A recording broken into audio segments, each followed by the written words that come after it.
আসসালামু আলাইকুম। আজ কয়েকদিন বিরতি দেওয়ার পর আমরা আবার March forward free coaching for BCS and others page থেকে একটা লাইভ প্রোগ্রামে আসলাম। যারা শুনছেন মার্চ ফরওয়ার্ডের সম্মানিত সদস্যবৃন্দ এবং ফেসবুক লাইভে হওয়ার কারণে আউটসাইডার্স যারা শুনছেন তাদের সবাইকে আমাদের আজকের নতুন একটি কোর্সের উদ্বোধনী প্রোগ্রামে ওরিয়েন্টেশনে আপনাদের সবাইকে স্বাগত জানাচ্ছি। আজকে আমরা ফ্রি হ্যান্ড রাইটিং কোর্সটি নিয়ে কথা বলবো এবং English free hand writing course নিয়ে আমরা কোর্স শুরু করব বলে আসছিলাম বেশ কিছুদিন ধরেই, কিন্তু বিভিন্ন কারণে আমাদের একটু দেরি হয়ে গেছে বলা যায়। আমরা এর মধ্যে দুইবার ডেট চেঞ্জ করেছি। সর্বশেষ বিসিএস প্রিলিমিনারি পরীক্ষা থাকার কারণে 19 তারিখে আমরা আজকের ডেটে আমরা স্যারদের আজকে আমাদের যে দুইজন সম্মানিত অতিথি আমাদের রেসপেক্টেড হাসনাইন স্যার এবং শাহান স্যার দুইজন আমরা সব একসাথে পাওয়ার জন্য আমাদের আজকে ডেটটা দিতে হয়েছে। তো আশা করি সকলেই ভালো আছেন, সুস্থ আছেন, নিরাপদে আছেন। আমাদের বর্তমান সময়ের কারণে আমাদের সবাইকে সতর্ক থাকা, সচেতন থাকা খুব প্রয়োজন। সেটা সেই স্বাস্থ্যবিধি সবাই যথাযথভাবে মেনে চলছেন, নিজে মানছেন এবং অন্যদেরকে মানার জন্য উৎসাহ প্রদান করছেন, সে আশা রাখি। তো আমরা আজকে দুইজন সম্মানিত অতিথির সাথে অতিথি প্যানেল শিক্ষকের সাথে আপনাদেরকে পরিচয় করিয়ে দিচ্ছি। একজন হচ্ছেন জুলফিকার হাসনাইন চৌধুরী, উনি হচ্ছেন সিইও হাসনাইন কেয়ার এবং তিনি হচ্ছেন সাল্টা সার্টিফাইড শিক্ষক এবং গত প্রায় 20-25 বছর ধরে ইংলিশ ল্যাঙ্গুয়েজ ট্রেনার হিসেবে খুব সুনামের সাথে কাজ করছেন এবং খুবই গুরুত্বপূর্ণ একজন আইএলটিএস ফ্যাকাল্টি ট্রেনার। উনি TOEFL এবং সেট নিয়েও শিক্ষা প্রদান করে থাকেন, ট্রেনিং প্রদান করে থাকেন শিক্ষার্থীদেরকে। এবং আমার দেখা, আপনারা এটা সৌভাগ্য বলতে পারেন, আমার দেখা খুবই ভালো, খুবই কম্পিটেন্ট, কোয়ালিফাইড এবং স্কিলড একজন আইএলটিএস ট্রেনার। আশা করি তার সাথে আপনাদের সঙ্গটা ভালো যাবে আজকের প্রোগ্রামে। এবং আছেন আমাদের মার্চ ফরওয়ার্ডের সম্মানিত প্যানেল শিক্ষক, ইংলিশের খুবই গুরুত্বপূর্ণ এবং পপুলার একজন শিক্ষক আমাদের শাহান স্যার। শাহান স্যার আপনাদের পরিচিত মুখ, মার্চ ফরওয়ার্ডের শুরু থেকে ক্লাস নিচ্ছেন নিয়মিতই। এবং শাহান স্যারের আপনার একটা পরিচয় আমরা অনেকেই জানি, সেটা হচ্ছে উনি বিসিএস পড়াচ্ছেন, বিসিএস ল্যাঙ্গুয়েজের শিক্ষক। আসলে এটা হচ্ছে তাকে খণ্ডিতভাবে জানা। উনি রাইটিং এর একজন এক্সপার্ট, ফনেটিক্স এর একজন খুবই ভালো বাংলাদেশের ক্লাস 1 একজন শিক্ষক। তো আশা করি তার নতুন একটা দিক সম্পর্কে আপনারা জানবেন। এবং আমাদের আজকে দুইজন সম্মানিত মেহমানই আমি মনে করি যে আমাদের দুইজন শিক্ষকই যারা বাংলাদেশের ল্যাঙ্গুয়েজ ট্রেনিং নিয়ে কাজ করেন, ইংলিশ ল্যাঙ্গুয়েজ নিয়ে, তাদের দুইজনেই একেবারে ক্যাটাগরি এ শিক্ষক।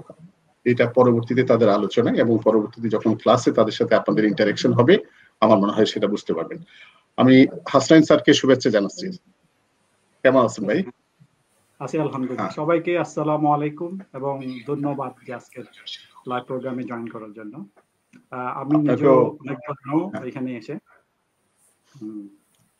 আপনাকে আমরা শুভেচ্ছা জানাচ্ছি মার্চ ফরওয়ার্ড প্ল্যাটফর্মে। অনেক পরে আসছেন। বন্ধুরা যারা শুনছেন তাদেরকে বলে রাখি, জুলফিকার হাসনাইন চৌধুরী ব্যক্তিগতভাবে আমার বন্ধু, সুতরাং আমরা যখন কথা বলবো মাঝে মধ্যে দু একটা ইনফর্মাল ওয়ার্ড চলে আসলো, আপনারা সেটাকে ক্ষমা সুন্দর দৃষ্টিতে দেখবেন। আর শাহান সাদাত তো জানেন আমাদের ভাই বন্ধু সবকিছুই। সুতরাং আমরা একেবারে খুব ফর্মাল ইংরেজি পড়ানো এই ধরনের কথা না বলে আমরা আসলে একটু অনানুষ্ঠানিক ভাবে আপনাদের সাথে শেয়ার করার চেষ্টা করবো আসলে ইংলিশ রাইটিং এর খুঁটিনাটি বিষয়গুলো সম্পর্কে আমরা আজকে আলোচনায় তুলে নিয়ে আসার চেষ্টা করবো। আপনাদের সকলকে বলবো এটা অবশ্যই একটা আউটস্ট্যান্ডিং সেশন হবে। আমি ব্যক্তিগতভাবে মনে করি আপনারা এই সেশনটি নিজেরা ফেসবুক পেজে নিজেদের টাইমলাইনে শেয়ার করুন। এটা নিজেরা পরবর্তীতে শুনতে পারবেন এবং সবচেয়ে বড় কথা হচ্ছে শেয়ারটাই এই জন্য করবেন সো দ্যাট আপনার যে ফ্রেন্ডসরা আছে তারা যেন এই গুরুত্বপূর্ণ আলোচনাটি, এটা খুবই গুরুত্বপূর্ণ একটা বিষয়। আমরা বর্তমানে যে কমিউনিকেশন স্কিলের যে বিশ্ব ধারণা এবং সেখানে খুবই গুরুত্বপূর্ণ একটা হচ্ছে আমাদের মৌখিক যোগাযোগ আর একটা হচ্ছে লিখিত যোগাযোগ। এবং স্ট্যান্ডার্ড একটা যোগাযোগের ফরম্যাট হচ্ছে লিখিত যোগাযোগ এবং সেটা হচ্ছে ইংরেজি ভাষায়, যেহেতু ইংরেজি ভাষা বর্তমানে বিশ্বের ভাষা, গ্লোবালাইজেশনের ল্যাঙ্গুয়েজ হচ্ছে ইংরেজি। সুতরাং এই বিষয়ে আপনি বারে বারে যেন শুনতে পারেন স্যাররা কি বলছেন, তাদের এক্সপেরিয়েন্স থেকে। তারা দুইজনই অনেকদিন ধরে এই লাইনে কাজ করছেন, দুইজনই অনেক বড় বড় গ্রুপে ইন্টারন্যাশনাল অর্গানাইজেশনেও কাজ করেছেন আশা করি তাদের বাস্তবসম্মত যে অভিজ্ঞতাগুলো আছে সেগুলো থেকে আপনারা উপকৃত হবেন। সুতরাং আমি আপনাদের সকলকে বলবো প্রোগ্রামটি আপনারা নিজেদের টাইমলাইনে শেয়ার করুন এবং আপনাদের বন্ধুরা যারা আছেন, বিশেষ করে ছোট ভাই বোন, নিজের ছোট ভাই বোন, কাজিন যারা আছেন, ভাগ্নে ভাগ্নি আছেন, ভাইফো ভাইজি আছেন, তাদেরকে একটু নামটা কমেন্টে মেনশন করে দিন যাতে তারাও এই আলোচনাটা শুনতে পারে। আশা করি এটাতে আমরা এই আলোচনাগুলো এইরকম, এখান থেকে আমরা ওই যে বললাম না, পরিবারের সবাই মিলে উপভোগ করার মতো একটা বিষয়, তো ভালো লাগবে আশা করি। আমরা শুরুতেই শাহান স্যারকেও শুভেচ্ছা জানাচ্ছি। শাহান স্যার শুনতে পাচ্ছেন? জি, আসসালামু আলাইকুম ওয়া রাহমাতুল্লাহি ওয়া বারাকাতুহু। এই ধরনের একটি প্ল্যাটফর্মে এত গুণী মানুষদের সঙ্গে স্ক্রিন শেয়ার করাটা আমার কাছে খুবই সৌভাগ্যের একটা বিষয়। হাসনাইন স্যারকে তো আমরা অনেক আগে থেকেই চিনি। আপনি যেটা বললেন যে হাসনাইন স্যার আমাদের সাথে আগে আমরা ওনার সাথে কাজ করেছি। It was an honor then, it is an honor now to work with you, Hasnain sir, and stay with you, staying together with you, of course, and sharing the screen today with you. Thank you. March Forward কে ধন্যবাদ এই ধরনের একটা অপরচুনিটিতে আমাদেরকে রাখার জন্য। Thank you very much. শুভেচ্ছা। আমি প্রথমে জুলফিকার হাসনাইন, আমি বন্ধুরা যারা শুনছেন তাদের সকলকে বলবো আপনারা এটা শেয়ার করছেন কিনা আমাকে একটু জানাবেন। কারা কারা শেয়ার করেছেন নিজেদের টাইমলাইন অথবা পরিচিত পেজ বা গ্রুপে আপনারা একটু শেয়ার করতে পারেন, এবং আপনাদের রাইটিং সংক্রান্ত কোনো প্রশ্ন যদি আপনাদের থাকে সেক্ষেত্রে আপনার প্রশ্নটি আপনি আমাদের কমেন্ট বক্সে দিতে পারেন। সময় সুযোগ হলে আমাদের সম্মানিত শিক্ষকরা সেগুলো নিয়ে আলোচনা করবেন। আমি শুরুতেই আমাদের আজকের নতুন অতিথি হাসনাইন স্যারের কাছে একটা প্রশ্ন করতে চাই। সেটা হচ্ছে আমাদের ওভারঅল মানে রাইটিং এর গুরুত্ব বিষয়ে তো আসলে নতুন করে বলার কিছু নাই, এরপরও মানে রাইটিং এর আসলে এই জিনিসটা কেন আমাদের জীবনের জন্য একেবারে ওতপ্রোতভাবে জড়িত, এবং সেটা হচ্ছে যেহেতু ওই যে শুরুতে বলেছিলাম গ্লোবালাইজেশনের ল্যাঙ্গুয়েজ হিসেবে, বৈশ্বিক ধারণার ল্যাঙ্গুয়েজ হিসেবে ইংরেজি ভাষায় লেখার দক্ষতার গুরুত্বটা কোন জায়গায়, হাসনাইন স্যার যদি একটু ফোকাস করতেন। ইংরেজি ভাষার গুরুত্ব তো অবশ্যই বলার অপেক্ষা রাখে না, তবে লেখার ক্ষেত্রে আমি যেটা বলবো যে আমরা তো আসলে প্রায় ইংরেজির মুখোমুখি হই, we are expose to language in many different ways.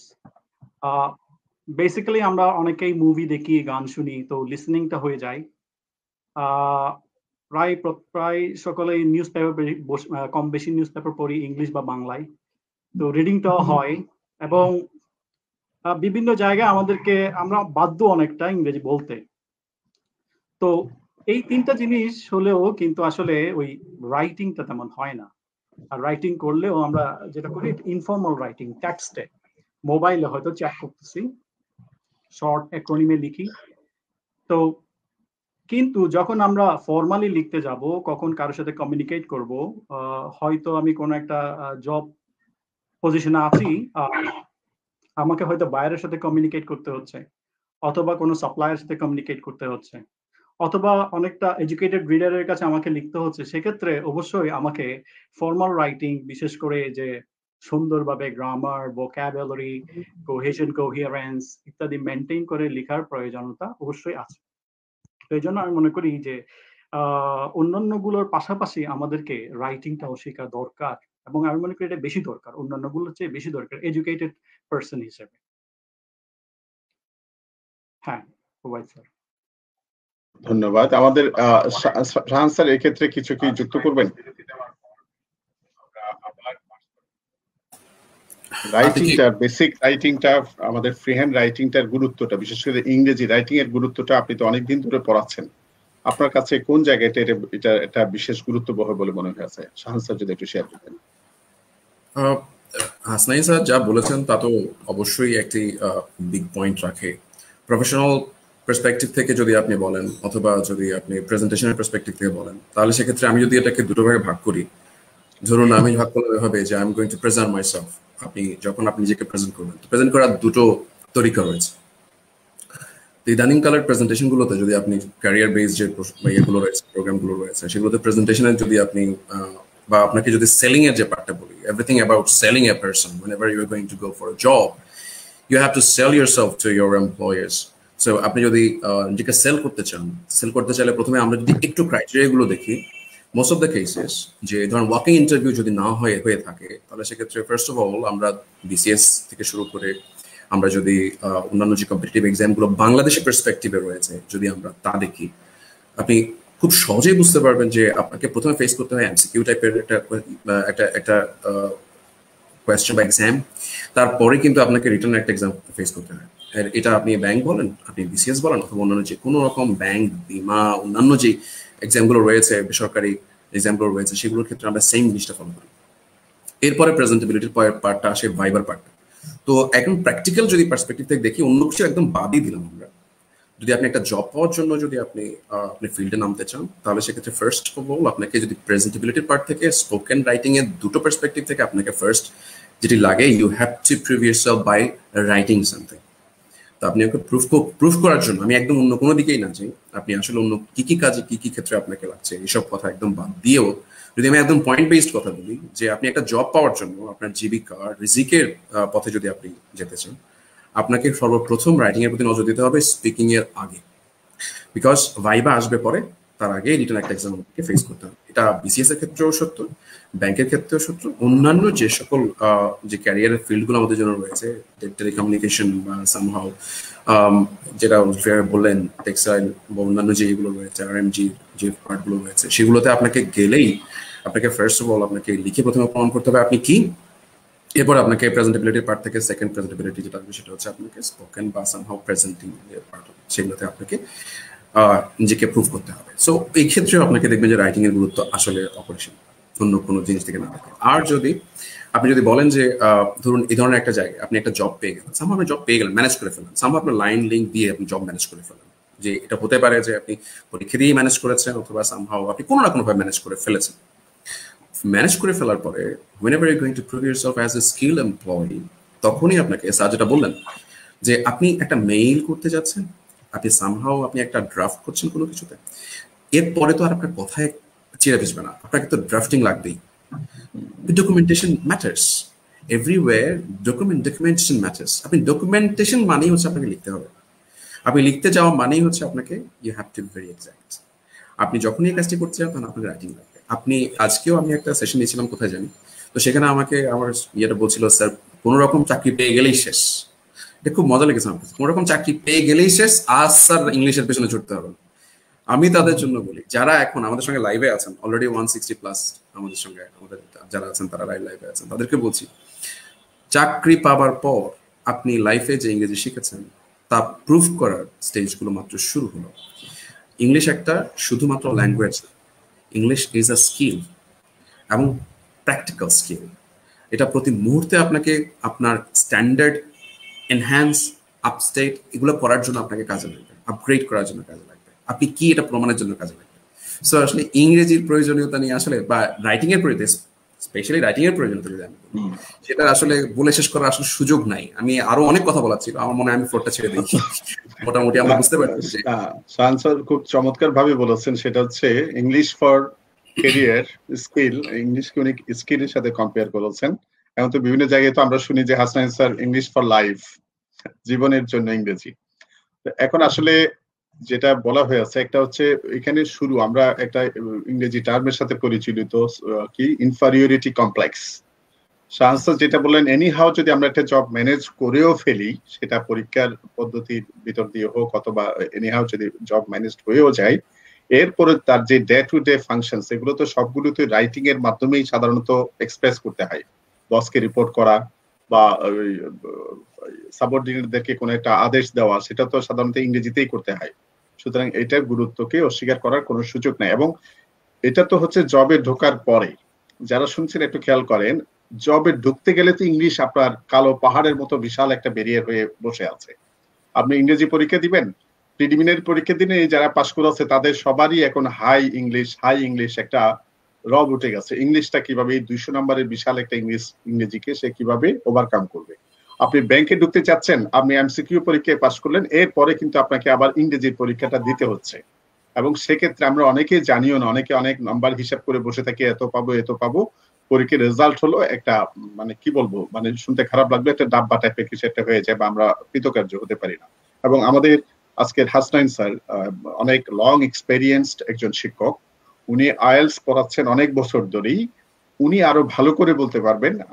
আমাদের ইংরেজিতে আসলে আমাদের রাইটিং এর ক্ষেত্রে সাধারণ আমরা যারা প্রার্থী আইএলস এর যারা ফ্যাকাল্টি ক্যান্ডিডেট হই আইএলস স্কোর করার জন্য বাইরে হায়ার এডুকেশন বা মাইগ্রেশন যাওয়ার জন্য, আপনি কি ধরনের সমস্যাগুলো আমাদের ছেলে মেয়েদের দেখেন? মানে যারা আইএলস, যদি আমি স্পেশালি বলি, আইএলস এর যে রাইটিং পার্ট, এটার ক্ষেত্রে আপনি টিচিং দিতে গিয়ে কি ধরনের কমন প্রবলেমস গুলো আমাদের ছেলে মেয়েদের মধ্যে দেখেন, শিক্ষার্থীদের মধ্যে দেখেন, আপনি যদি একটু ফোকাস করতেন। হাসনাইন স্যার। আচ্ছা, আইএলস এর পরিপ্রেক্ষিতে বলবো নাকি? হ্যাঁ জি, একটু বলেন। আচ্ছা, আমার দীর্ঘ এক্সপেরিয়েন্স থেকে আমি যেটা দেখতে পাই, আমাদের কাছে মেজরিটি স্টুডেন্ট যারা পরীক্ষা দেয় এবং প্রত্যেক সপ্তাহে বলতে গেলে আইএলস এর পরীক্ষা দেয়, তাদের হতাশা শুধু একটা জায়গায়, সেটা হচ্ছে অবশ্যই রাইটিং না।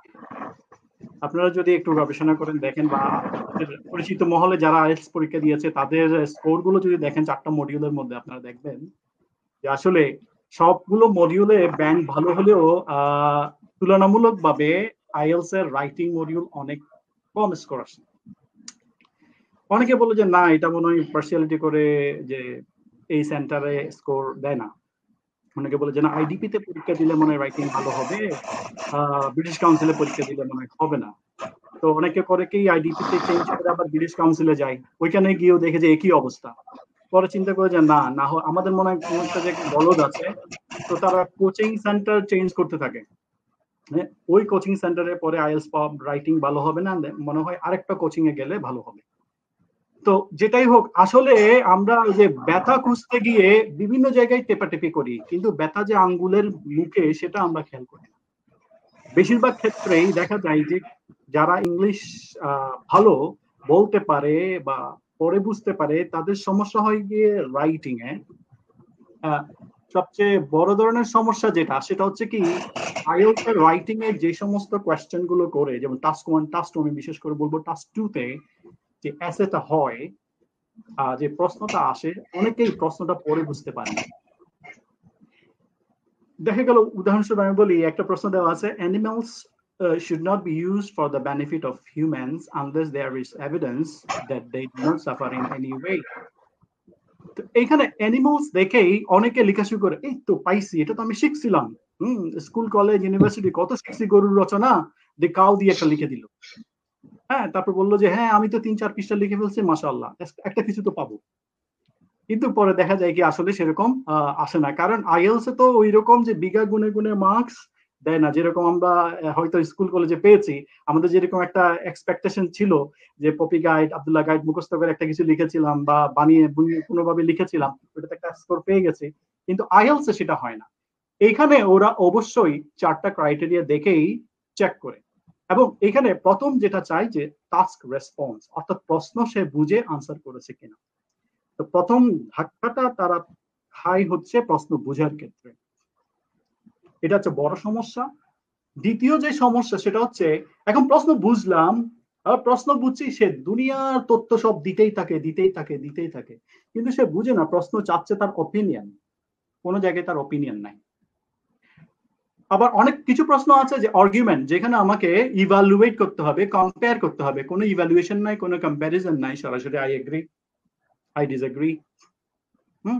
তাহলে প্রথম প্রশ্নের প্রথম যে সমস্যাটা পেলাম সেটা হচ্ছে তারা প্রশ্ন বুঝতে পারে না, এটা হচ্ছে প্রধান সমস্যা। দ্বিতীয় সমস্যা হচ্ছে প্রশ্নের ধরন বুঝতে না পারা, যেমন এটা কি অপিনিয়ন আছে, এটা কি আর্গুমেন্ট আছে, নাকি এটা প্রবলেম সলিউশন ন্যারেটিভ অথবা ডিসকাশন আছে।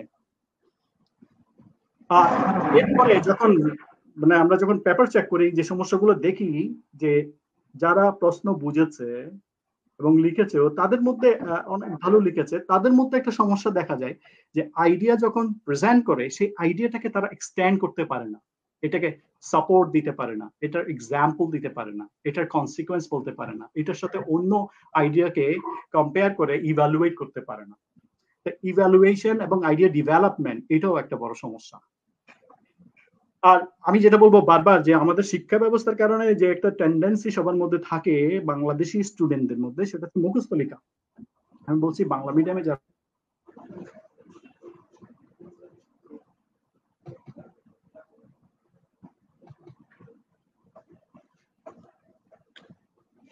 শাহান স্যার শুনতে পাচ্ছেন? জি, আমি শুনতে পাচ্ছি স্যার। আচ্ছা, অনেক ধন্যবাদ। সম্ভবত আমাদের হাসনাইন ভাই মনে হয় একটু নেটওয়ার্ক জটিলতার মধ্যে পড়ে গেছেন। আপনি যদি একটু বলতেন, এই যে আপনার বিভিন্ন এক্সপেরিয়েন্স ইংরেজির ক্ষেত্রে, ইংরেজি রাইটিং এর ক্ষেত্রে, উনি তো আমাদের হাসনাইন স্যার যেটাতে ফোকাস করলেন সেটা হচ্ছে আইএলটিএস রাইটিং এর ক্ষেত্রে উনি টাস্ক 1 টাস্ক 2 নিয়ে কথা বলতে চাইলেন। বেসিক ইংরেজি রাইটিং, ফাউন্ডেশন রাইটিং এর জন্য ছেলে মেয়েদের কি ধরনের প্রবলেমস গুলো আপনি ফাইন্ড আউট করেছেন সে বিষয়ে যদি আপনি একটু ফোকাস করতেন। আমাদের বন্ধুরা যারা শুনছেন, আমি একটু শাহান স্যার কথা বলার আগে একটু বলে নিচ্ছি, যারা শুনছেন এটা খুবই একটা ভালো একটা কোয়ালিটি একটা ডিসকাশন হচ্ছে। আপনারা একটু নিজেদের টাইমলাইনে শেয়ার করুন। আপনারা অনেকেই, আপনাদের সবাইকে শুভেচ্ছা যে আপনারা অনেকেই নিজেদের বন্ধুদেরকে, পরিচিত জনকে আপনারা নাম মেনশন করেছেন। আপনারা এটা করতে থাকুন এবং একটু টাইমলাইনে শেয়ার দিন প্লিজ। এটাতে আপনারা টাইমলাইনে শেয়ার দিলে এই গুরুত্বপূর্ণ আলোচনাটা অনেকে শুনতে পারবে, অনেকে বুঝতে পারবে। অনেকেই টিচারের কাছে যায় না বা বিভিন্ন সেন্টার হেল্প নেওয়ার জন্য বিভিন্ন সেন্টারে যায় না, শুধুমাত্র জড়তার কারণেই, বা এটা কি বলে, এটা লজ্জা আমাদের তো থাকেই বিভিন্ন কারণে, যারা বিশেষ করে একটু লেখাপড়া করে একটা পর্যায়ে, একটা বয়সের একটা পর্যায়ে চলে এসেছি তাদের জন্য। তো শাহান স্যার, আপনি যদি বলতেন আমাদের বেসিক রাইটিং এর ক্ষেত্রে আপনি কি ধরনের সমস্যাগুলো আমাদের শিক্ষার্থীদের মধ্যে পেয়েছেন? ধন্যবাদ। এটা একদমই একটা বেসিক কোয়েশ্চেন। আমরা সাধারণত যখন কোনো ডিসকাশনে যাই স্টুডেন্টদেরকে বলার জন্য অথবা বোঝানোর জন্য যে আমাদের কেন রাইটিং প্রয়োজন আছে, এই ধরনের কথাগুলো যখন আমরা ফোকাস করতে চাই, তখন আমরা ওনাদের ভুলগুলোতে ফোকাস না করে আমরা ওভারঅল ওদের কোথায় কোথায় লাগে সেই জিনিসগুলো নিয়ে কথা বলি। এখন মূল প্রবলেমটা হচ্ছে এটা যে স্টুডেন্টসরা মোস্ট অফ দ্য কেসেস জানতেই আগ্রহী হয় না তাদের ভুলগুলো কোথায় আছে। আমরা জানতেই আগ্রহী হই না ভুলগুলো কোথায় আছে। ধরুন আমি যখন বিভিন্ন বড় বড় ট্রেনিং সেশনগুলো নিয়েছি এর আগে, ধরুন আমি ইউএনডিপিতে আমি কয়েকটা প্রজেক্টে কাজ করেছি, তো যখন ইউএনডিপি প্রজেক্ট হচ্ছে কাজ করেছি তখনও আমি কিছু কাজ দেখেছি ওখানে। এরপরে পুলিশদের কিছু ট্রেনিং আমি অ্যাটেন্ড করেছি, ওখানে ট্রেনিং এ চিফ ট্রেনিং হিসেবে কাজ করেছি, স্কাউটস, বাংলাদেশ স্কাউটসের সাথে কাজ করেছি। তো এই সকল যখন এগুলোতে বড় বড় কর্পোরেট ট্রেনিং থেকে শুরু করে যেগুলোতে কাজ করেছি, তার সাথে সাথে যখন বিসিএস রিটেনের মতো ম্যাচিওর স্টুডেন্টসকে যখন আমি ফেস করেছি, তখন আমরা কিছু বেসিক ক্রাইটেরিয়া, মানে এই কোয়েশ্চেনের সাথে কানেক্টেড কিছু জিনিস আমরা দেখি। সেটা হচ্ছে আমরা আসলে বুঝতে, আপনি আমাকে প্রশ্ন করছেন যে আমরা কোন প্রবলেমগুলো স্টুডেন্টদের খুঁজে পাই। তো এটা তো আসলে আমাদের পার্সপেক্টিভ থেকে বলা, কিন্তু এটা যদি উল্টো দিক থেকে দেখি, প্রবলেমগুলো মূল যে প্রবলেম সেটা হচ্ছে যে স্টুডেন্টসরা ওরা বুঝতেই পারে না তাদের প্রবলেমগুলো কোথায় আছে। এটা হচ্ছে সবচেয়ে বড় প্রবলেম। আমরা যদি দেখি স্টুডেন্টদের ভুলগুলো কোথায় আছে, এটা দেখার আগে স্টুডেন্টসরা ওদের ভুলগুলো, আমি একটা উট পাখির ঝড় সহ্য করার মতো একটা ব্যাপার আমরা এখানে দেখি। এটা খুব মজার একটা ব্যাপার। এখানে আপনাকে, আপনার কথার সমর্থনে আমি ছোট্ট একটা পয়েন্ট যুক্ত করি, আপনার কথা বলতে সুবিধা হবে। আমরা যখন এই আলোচনাটা, হ্যাঁ হাসান স্যার যুক্ত হয়ে আছেন, হাসান স্যার আমরা কথা বলতেছি আপনার সাথে, আবার শাহান স্যার একটু কথার মাঝখানে আছেন। সেটা হচ্ছে আপনি যে বলেছিলেন মানে মূলে যাওয়া, বা একটু আমাদের এখানে দেখবো অনেকে 100-150 ছেলে মেয়েরা অলরেডি কমেন্ট করেছে। আমি শুরুতে ওদেরকে বলে দিয়েছি যদি রাইটিং নিয়ে আপনাদের কোনো কোয়েশ্চেন থাকে, কোনো জানার থাকে, সেটা আপনারা প্রশ্নটা করুন, সে বাংলায় করুক অথবা ইংরেজিতে করুক, প্রশ্নটা করুন। আমি কিন্তু রাইটিং প্রবলেম নিয়ে প্রায় 150 এর মধ্যে একটা কমেন্টও পাইনি।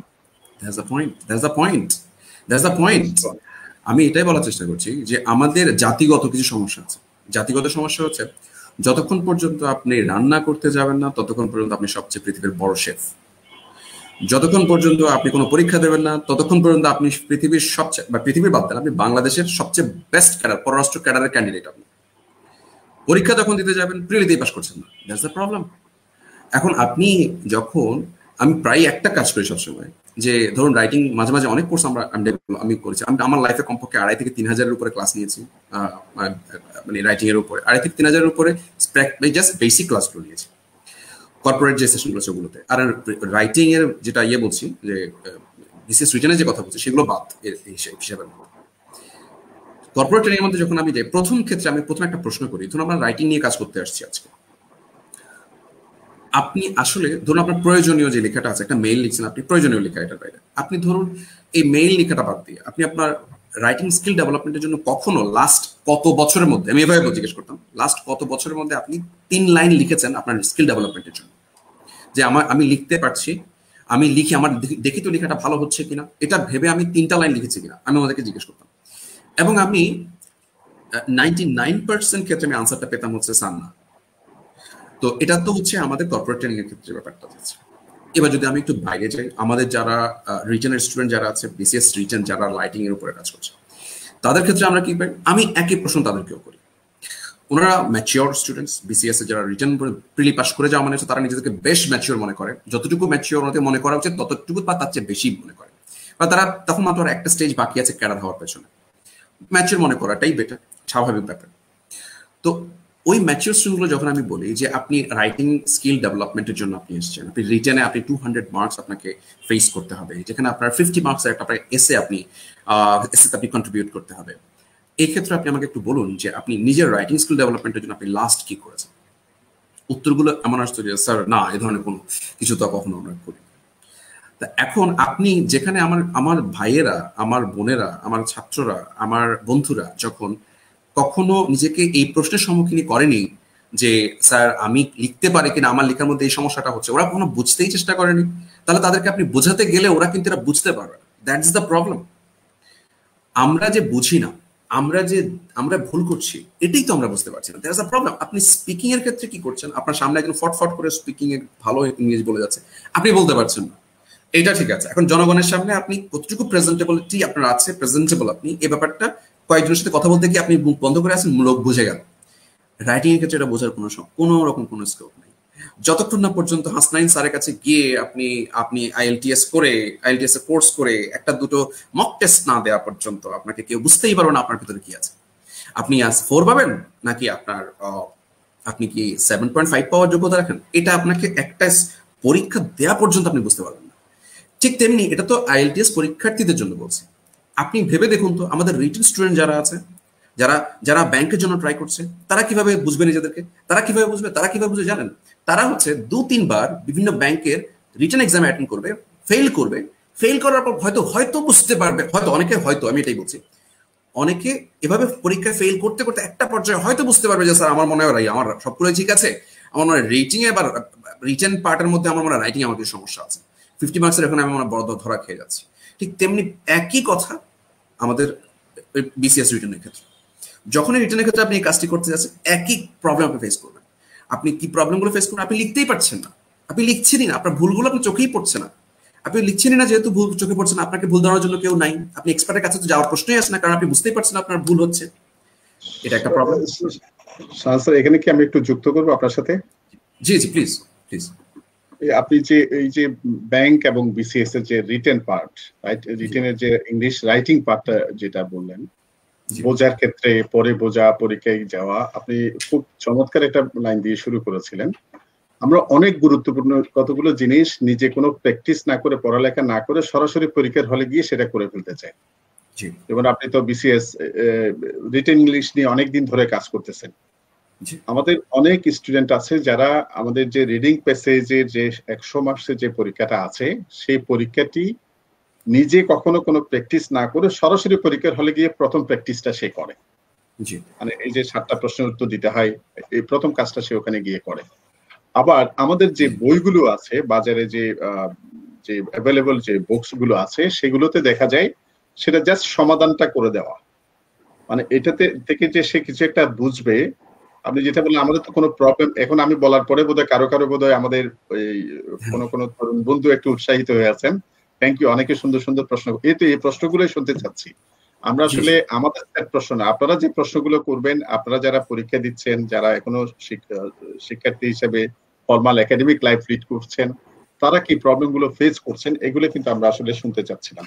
আপনারা একটু প্রশ্ন করেন, আমার মনে হয় সেক্ষেত্রে আপনাদের জন্য সুবিধা হবে। আমাদের যে সিলেবাস নিয়ে একটু স্টাডি করা, বা কি আছে না আছে, পরীক্ষা দিয়ে ফেল করি, কিন্তু আমরা একটু ফিডব্যাক স্টাডি করি না, বারবার আমি ফেল করছি কেন, কোন জায়গায়, এই বিষয়টি। হ্যাঁ, শাহান স্যার বলছিলেন। জি, এখন মূল কথাটা হচ্ছে কি, আমার বন্ধুদেরকে বলছি আজকে যারা আমার সঙ্গে এখানে যুক্ত হচ্ছেন, আমাদের এই সেশনটা এত গুরুত্বপূর্ণ একটা সেশন। আপনি যদি নিজেকে বুঝতে চান, if you do not know yourself, you can't develop yourself. Socrates তো বলেই গেছে, নো থাইসেলফ। একটা পলাতক কারণ আছে, এই উক্তিটা এত বিখ্যাত হয়ে গেছে। কেন বিখ্যাত হয়েছে এটা আসলে বুঝতে হবে আপনাকে। আপনি আগে নিজেকে বুঝতে হবে, আপনি আগে কতটুকু পারছেন আপনাকে তো জানতে হবে। আপনি তো সেটাই জানছেন না, আপনি চোখ বন্ধ করে আছেন, ঝড় আসবে বলে আমি বালির মধ্যে মুখ লুকিয়ে আছি। বাচ্চারা যেরকম করে, বাচ্চারা কি করে, তার চোখ যদি ঢেকে ফেলে, ও মনে করে ওর চোখ ঢেকে ফেলা মানে হচ্ছে পৃথিবীর কেউ আর তাকে দেখছে না।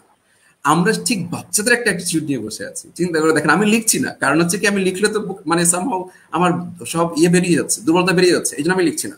আমার ভাই বন্ধুদেরকে বলছি একটা পেজ লিখুন, একটা লাইন লিখুন। আমার আরেকটা এক্সপিরিয়েন্স আপনাকে আমি শেয়ার করি, খুবই মজা পাবেন। আমি বিসিএস গাইডলাইনে একবার মানে বেশ আগে চট্টগ্রামে একটা সেন্টারে ক্লাস নিয়েছিলাম। ওখানে প্রায় 72 মতো স্টুডেন্ট ছিল, আমার নাম্বারটা পর্যন্ত মনে আছে। সেম বিসিএস একটা প্রতিষ্ঠানে লিনকাত ব্রাঞ্চে গত বছর আমি ক্লাস নিয়েছিলাম, গত বছর ওখানে প্রায় 250 স্টুডেন্ট ছিল। তো আমি ওখানে একটা চ্যালেঞ্জ দিয়েছিলাম, আমি একটা টপিক দিব আপনাদেরকে, ওই টপিকের উপর, টপিকটা সবার জানা, ঠিক আছে, টপিকটা সবার জানা। আপনাদের জন্য শর্ত হচ্ছে আপনি 3 লাইন লিখবেন, কিন্তু কখনো কোনো ক্লিশে লাইন লিখতে পারবেন না। ক্লিশে লাইন মানে কি, মানে হচ্ছে যেটা আপনি আগে থেকে জানতেন। যেমন আমি এডুকেশন ফর ডেভেলপড লাইফ, এই আমি টপিকটা দিয়েছিলাম, এক জায়গায় দিয়েছি এডুকেশন ফর ডেভেলপড লাইফ, আর গাইডলাইনে দিয়েছিলাম হচ্ছে মাই মাদার। চিন্তা করে দেখুন কত ইজি টপিক। ওদেরকে কথা ছিল যে my mother is a good women, my mother, I love my mother, এই টাইপের কথা লিখতে পারবেন না, কমন কথা লিখতে পারবেন না। আপনাকে একটা লাইন বানাতে হবে, আপনি 3 লাইন লিখবেন। তার মধ্যে আমি আপনাকে বলবো যে 3 লাইনের মধ্যে ফার্স্ট যে লাইনটা আপনি লিখেছেন প্রত্যেকে ভুল হবে। এত কনফিডেন্স আমার মধ্যে কোত্থেকে আসছে আমি আপনাকে বলবো। তো আমি তো খাতা তো চেক করি সবার। এখন কাদেরকে আমি এগুলো করছিলাম, এরা কিন্তু ক্লাস 5-6 স্টুডেন্ট, এরা হচ্ছে বিসিএস রিটেনের জন্য যারা অ্যাটেন্ড করার জন্য অ্যাটেন্ডিস ছিল। এখন এই এক্সামিনিং গুলোকে আমি ট্রেন করাচ্ছি। প্রথম দিকে ক্লাসের মধ্যে আমি কাজটি করছিলাম যে লিখুন, আপনি ইউ উইল বি জাস্ট অ্যাস্টাউন্ডিংলি অ্যাস্টনাইজড, 72 জনের মধ্যে 72 জনের ফার্স্ট লাইনে ভুল ছিল। এই কথা কেউ বিশ্বাস করবে না। আমার উচিত ছিল প্রত্যেকটা ছবি তুলে রাখা খাতার। ওখানে একজন ইংলিশ মিডিয়ামের একজন টিচার ছিল, খুব বিখ্যাত স্কুলের একজন টিচার ছিল। আমি ভেবেছিলাম যে ইংলিশ ডিপার্টমেন্ট থেকে পাশ করা আমার ভাইটা যদি এখানে যদি থাকে, ও মনে মনে আসবে যে স্যার আমার, আমি নাম তো অবশ্যই বলতে পারবো না, বাট সে জানে ইংলিশ ডিপার্টমেন্টে, আমার ডিপার্টমেন্ট যেটা ইউনিভার্সিটি থেকে পাশ করে আসা ইংলিশ ডিপার্টমেন্ট থেকে একজন ছিল যে ফার্স্ট লাইন ভুল করেছে। এখন আপনি আমাকে বলুন, আমি বাংলাদেশের মানুষদের ইংলিশ ডেভেলপমেন্ট সম্বন্ধে কি বলবো? আপনি আমাকে বলেন, যেখানে 72 জন অনার্স মাস্টার্স কমপ্লিট করা, ডিফারেন্ট ল্যাঙ্গুয়েজ স্কিল জানা মানুষ, ডিফারেন্ট ল্যাঙ্গুয়েজ থেকে বা ডিফারেন্ট সেক্টর থেকে আসা ছেলেমেয়েরা আমাদের বিসিএস রিটেনের জন্য প্রিপারেশন নিচ্ছে, সেখানে ওরা লিখছে ফার্স্ট লাইনে ভুল হচ্ছে। তাও কি লিখেছিল? মাই মাদারের উপরে। আর নীলক্ষেতে যেটা হয়েছিল, নীলক্ষেতে তো 250 স্টুডেন্ট আমি চেক করতে পারবো না খাতার মধ্যে, আমি ওদের 33 জনের বা 34 জনের খাতা চেক করেছি আমার যতটুকু মনে পড়ে, মাত্র হাফ অ্যান আওয়ারের মধ্যে। ওখানে দুজনেরটা ছাড়া আমার যতটুকু মনে পড়ে, গত বছরের ঘটনা তো, দুজনেরটা ছাড়া আর বাকি সবারটাই হচ্ছিল। ওখানে তো most of the students Dhaka university ছিল, আশেপাশে স্টুডেন্ট ঢাকা ইউনিভার্সিটি স্টুডেন্ট খুব বেশি থাকে। ওরা তো আমাদের ক্রিম, এটা তো আমাদের ক্রিম। এখন দেখুন, যদি এখন নেগেটিভ অ্যাসপেক্টে দেখে, ঢাকা ইউনিভার্সিটির ছেলেমেয়েরা আমার পক্ষে বোঝাতে পারে, স্যার আপনারা ঢাকা ইউনিভার্সিটি স্টুডেন্ট দেখে আপনি কি বললেন স্যার এটা, কিন্তু মূল কথাটা আসলে কোথায়? চিটা ইউনিভার্সিটির ছেলেমেয়েদের কথা বলছি আমি, এটা কোথায় আসলে মূল কথাটা হচ্ছে আমাদের দুর্বলতা নিয়ে আমাদের তো কাজ তো করতে হবে। এটা তো হাসনাইন স্যারের একটা খুব ভালো অভিজ্ঞতা আছে। বাংলাদেশের কোন একজন এডুকেশন ফিল্ডের কোন একজন নাম করা শিক্ষাবিদ, আমরা 3 জনই ভালো করে চিনি, উনি যখন বলেছিলেন যে আমাদের ইংরেজি সিলেবাস প্রণয়ন, আমাদের শিক্ষা ব্যবস্থাটাই এরকম, বলতো অন্যদের খোঁজার দরকার নেই, যারা ইংরেজিতে পড়ালেখা করেছে তাদের খাতাগুলো দেখুন, মানে যারা কম্পারেটিভলি ভালো করার কথা। এটা বলার পরে তো ভদ্রলোকের বিরুদ্ধে মোটামুটি এটা ছোটখাটো একটা বিদ্রোহ হয়ে গেল। সেটা কেন হলো? আমাদের হাসনাইন স্যার সেদিন যদি খুব ভালো একটা রোল প্লে না করতেন, আরো একটা অপ্রীতিকর ঘটনা ঘটে যেত। আমরা আসলে নিজেদেরকে, যেটা বলেন যে নো দাই সেলফ, মানে সক্রেটিসের সেই বিখ্যাত উক্তি, আমরা আসলে নিজেকে জানার চেষ্টাটা কখনো করি না। এবং যখনই আমাদেরকে কোন একটা ক্রিটিসাইজ করা হয় বা আমাদের লিমিটেশন সম্পর্কে আলোচনা করা হয়, আমাদের ফার্স্ট রিঅ্যাকশনটা হয়ে যায় সেটা হচ্ছে আমরা বোধহয় এটা কি বলে, ওই বিরোধিতার খাতিরে এই কাজগুলো করি বা এই ধরনের একটা বিষয়। আমরা এটা থেকে যে একটা পজিটিভ জিনিস নিয়ে নিজেকে ডেভেলপ করার যে বিষয়টা, সেটার উপর আমরা অনেক সময় ফোকাস করতে পারি না। আমি একটু হাসনাইন স্যারের সাথে একটু, আমি শাহান স্যারের কাছে আবার আসবো। আপনাদের প্রশ্নগুলো আমরা খেয়াল করছি, যারা প্রশ্ন লিখছেন তারা প্রশ্নগুলো লিখতে থাকুন। আমাদের 2 জন সম্মানিত শিক্ষক তারাও স্ক্রিনে দেখছেন, যে প্রশ্নগুলো জবাব দেওয়া দরকার সেগুলো আমাদের আলোচনায় আসবে। হাসনাইন স্যারকে একটু বলতে চাই, সেটা হচ্ছে আপনি রাইটিং টাস্ক 1 এবং 2 এর কথা বলছিলেন। একটা তো হচ্ছে কন্টেন্ট, আর একটা হচ্ছে লিমিটেশনস। তাদের কি কি দুর্বলতাগুলো আপনারা যখন আপনি যখন টিচিং দিতে যান, হ্যাঁ প্লিজ, টিচিং দিতে যান, কখন আমি অফলাইন হয়ে গেছি, কোন জায়গা থেকে স্ট্রিমে একটা আমি প্রথম ইউজ করতেছি, যাই হোক। আমি আপনি একটু বলেন কি কমন লিমিটেশনস গুলো কি পান পরীক্ষার খাতায় আইএলটিএস যারা ক্যান্ডিডেট তাদের? আচ্ছা আচ্ছা, রাইটিং এর ক্ষেত্রে যেটা পাই এখানে আইএলটিএস রাইটিং এ আমরা দুই ধরনের টাস্ক আছে। আমরা তো স্কুল কলেজে এটাকে প্রশ্ন হিসেবে চিনি, এখানে আসছে যেটাকে টাস্ক 1 টাস্ক 2 বলে। তো টাস্ক 1 যদি জিটি মডিউলে পরীক্ষা দেয় যারা জেনারেল ট্রেনিং এ, তারা টাস্ক 1 এ লিখে লেটার, আর যারা একাডেমিক তাদেরকে একটা রিপোর্ট লিখতে হয়, একটা ভিজুয়ালস দেওয়া থাকে, line graph, bar graph, pie chart, table অথবা কোনো একটা পিকচার। তো এখানে যেটা সমস্যা সেটা হচ্ছে আমরা যেটা দেখি যে জিটির ক্ষেত্রে তারা যে রিডার কি মানে প্রশ্ন যেটা দেওয়া হয় সেই প্রশ্নের মধ্যে প্রথমত মেজরিটি যেটা প্রবলেম ফেস করে সেটা হচ্ছে বুঝতে পারে না যে এটা কাকে উদ্দেশ্য করে লেখা হচ্ছে, এটা কি ফর্মালে লিখবে নাকি ইনফর্মালে লিখবে। দেখা যাচ্ছে কি ফ্রেন্ডের কাছে লিখেছে মাই ডিয়ার ফ্রেন্ড দিয়ে শুরু করলো, কিন্তু শেষে দিয়েছে ইয়ার্স ফেথফুলি। তাহলে এখানে তো একটা মিক্স চলে আসছে। একইভাবে দেখা যায় কি অনেকে ডিয়ার স্যার আর ম্যাডাম দিয়ে শুরু করলো ফর্মাল, কিন্তু নিচে দিয়ে দিল যে best regards, kind regards, thanks in advance. এটা একটা প্রবলেম। অর্থাৎ এটা তার ধারণাটা নাই যে কোন লেটার কোন ফরম্যাটে লিখতে হয়। এটা একটা সমস্যা আমরা পেয়ে থাকি জিটির ক্ষেত্রে। সেকেন্ড স্টেপে যখন আমরা লিখি, ফর্মালি লিখতে গেলে সাধারণত হাই হাউ আর ইউ আমরা লিখি না, কিন্তু অনেকে ডিয়ার স্যার আর ম্যাডাম এরপরে লিখে হাই হাউ আর ইউ। এখানে আমাদের পারপাসটা লেখা দরকার যে আমি কেন লিখছি, I am writing to complain, I am writing to request. হ্যাঁ, এটাও একটা সমস্যা। এরপর আসছে মেইন যে বডি, যেটা যখন আইডিয়াটা ডেভেলপ করে, যে প্রশ্ন যে কোয়েশ্চেনটা থাকে সেটাকে যখন তারা এক্সপান্ড করে, এখানে তারা যে প্রয়োজনীয় আর্গুমেন্ট গুলো আনতে পারে না। আর্গুমেন্ট আনলেও লিখে দেয় this is very important, this is very important, কিন্তু কেন ইম্পর্টেন্ট, এর রিজনটা কি? হ্যাঁ, রিজনটা তারা ক্লিয়ারলি বলতে পারে না, লিখতে পারে না, এবং রিজন দিলেও সেটা সাপোর্টটা কি, এটার সাথে একটা এক্সাম্পল, একটা সাজেশনস, এই জিনিসগুলো আসে না। এই হলো ব্যাপার। এটা যদি আমরা বলি টাস্ক অ্যাচিভমেন্ট, যেটা আনসার টু দ্য পয়েন্ট। এরপর আসছে লেক্সিক্যাল রিসোর্স, ভোকাবুলারি ঠিক নাই, ভোকাবুলারি পুয়ার ভোকাবুলারি। তারপর ফর্মাল এবং ইনফর্মাল, যেখানে ইনফর্মাল সেখানে ওরা ফর্মাল ওয়ার্ড গুলো ইউজ করে ফেলে, যেখানে ফর্মাল অর্থাৎ বন্ধুর কাছে লেখা দরকার ওইখানেই দেখা যাচ্ছে যে ফর্মাল ওয়ার্ড গুলো লেখা শুরু করলো, বোম্বাস্টিক ওয়ার্ড গুলো। যেমন ফ্রেন্ডের কাছে লিখলো যে ওইখানে লিখে দিল if you come I will have some beverages, drinks না বলে বললো বেভারেজ, ফুড না বলে বললো কমাস্টেবল, খুব বোম্বাস্টিক ওয়ার্ড ফ্রেন্ডের কাছে লিখে দিল। আবার দেখা যাচ্ছে অনেক সময় লিখেছে হচ্ছে ডিয়ার স্যার আর ম্যাডাম, অর্থাৎ ফর্মাল রাইটিং, ইনফর্মাল ওয়ার্ড, হ্যাঁ, হাই গাইস, চিক্স, এই ধরনের ওয়ার্ড, লেস শর্টকাট লিখে এক্সাম, থিংস লাইক দ্যাট। তো গ্রামাটিক্যাল স্ট্রাকচার তো আছেই, স্ট্রাকচার, সাবজেক্ট ভার্ব এগ্রিমেন্ট, তারপর প্রোনাউনের সাথে যে এগ্রিমেন্ট, প্রোনাউনের সাথে নাউনের agreement, everyone is busy with their assignment, তো দেয়ার এর সাথে everyone, এই ধরনের এগ্রিমেন্টের সমস্যা একদম ভেরি টিপিক্যাল। এছাড়া আমরা দেখতে পাই যে সেন্টেন্সের মধ্যে যে কমা মানে পাংচুয়েশনের সমস্যা, যেটা এটা গ্রামারের আওতায় পড়ে, যেখানে কমার দরকার নেই সেখানে কমা বসিয়ে দিয়েছে, আর যেখানে কমা বসানো উচিত সেখানে বসায় না। যেমন ধরেন একটা সেন্টেন্সে লেটস ইট মাই ফ্রেন্ড, এখন যদি লেটস ইট এর পরে যদি কমা বসানো না হয় তাহলে এটার মানেটা কি দাঁড়ালো? লেটস ইট মাই ফ্রেন্ড, চলো বন্ধুটাকে খেয়ে ফেলি, চলো আমার বন্ধুটাকে খেয়ে ফেলি। তো এই ধরনের অনেক মজার বিষয় আমরা এক্সপেরিয়েন্স করি যখন আমরা পেপারগুলো চেক করি, আমাদের যখন মক পরীক্ষা দিতে আসে স্টুডেন্টদের, এটাই।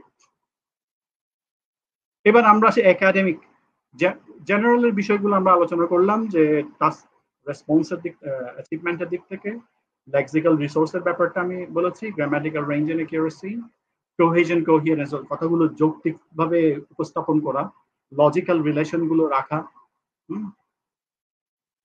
টাস্ক 2 মানে সরি টাস্ক 1 যারা একাডেমিক তাদের ক্ষেত্রে যে সমস্যাটা হয় এটা হচ্ছে কি একটা রিপোর্ট রাইটিং সম্পর্কে আইডিয়া না থাকা। এখানে রিপোর্ট লিখতে গিয়ে তারা অপিনিয়ন লিখে দেয়।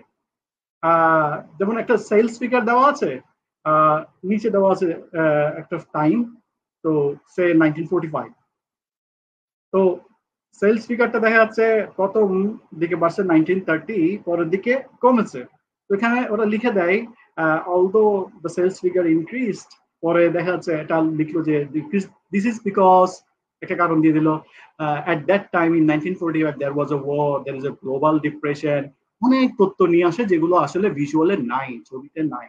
তো রিপোর্ট তো আমি যা দেখছি তাই বলবো, কিছু বাড়িয়েও বলতে পারবো না, কমিয়েও বলতে পারবো না, নিজের কোনো অপিনিয়ন দিতে পারবো না। এটা একটা আমরা বড় সমস্যা দেখি। অর্থাৎ এটা মূলত হয় কি যারা এটা সম্পর্কে ধারণা রাখে না যে রিপোর্ট রাইটিং কিভাবে লিখতে হয়। আমাদের একাডেমিক সিলেবাস অবশ্য আমরা যখন ব্যাক ইন 90s আমরা যখন পড়েছি আমরা কোনো রিপোর্ট পড়িনি, আমরা লেটার, অ্যাপ্লিকেশন, কম্পোজিশন এগুলো শিখেছিলাম।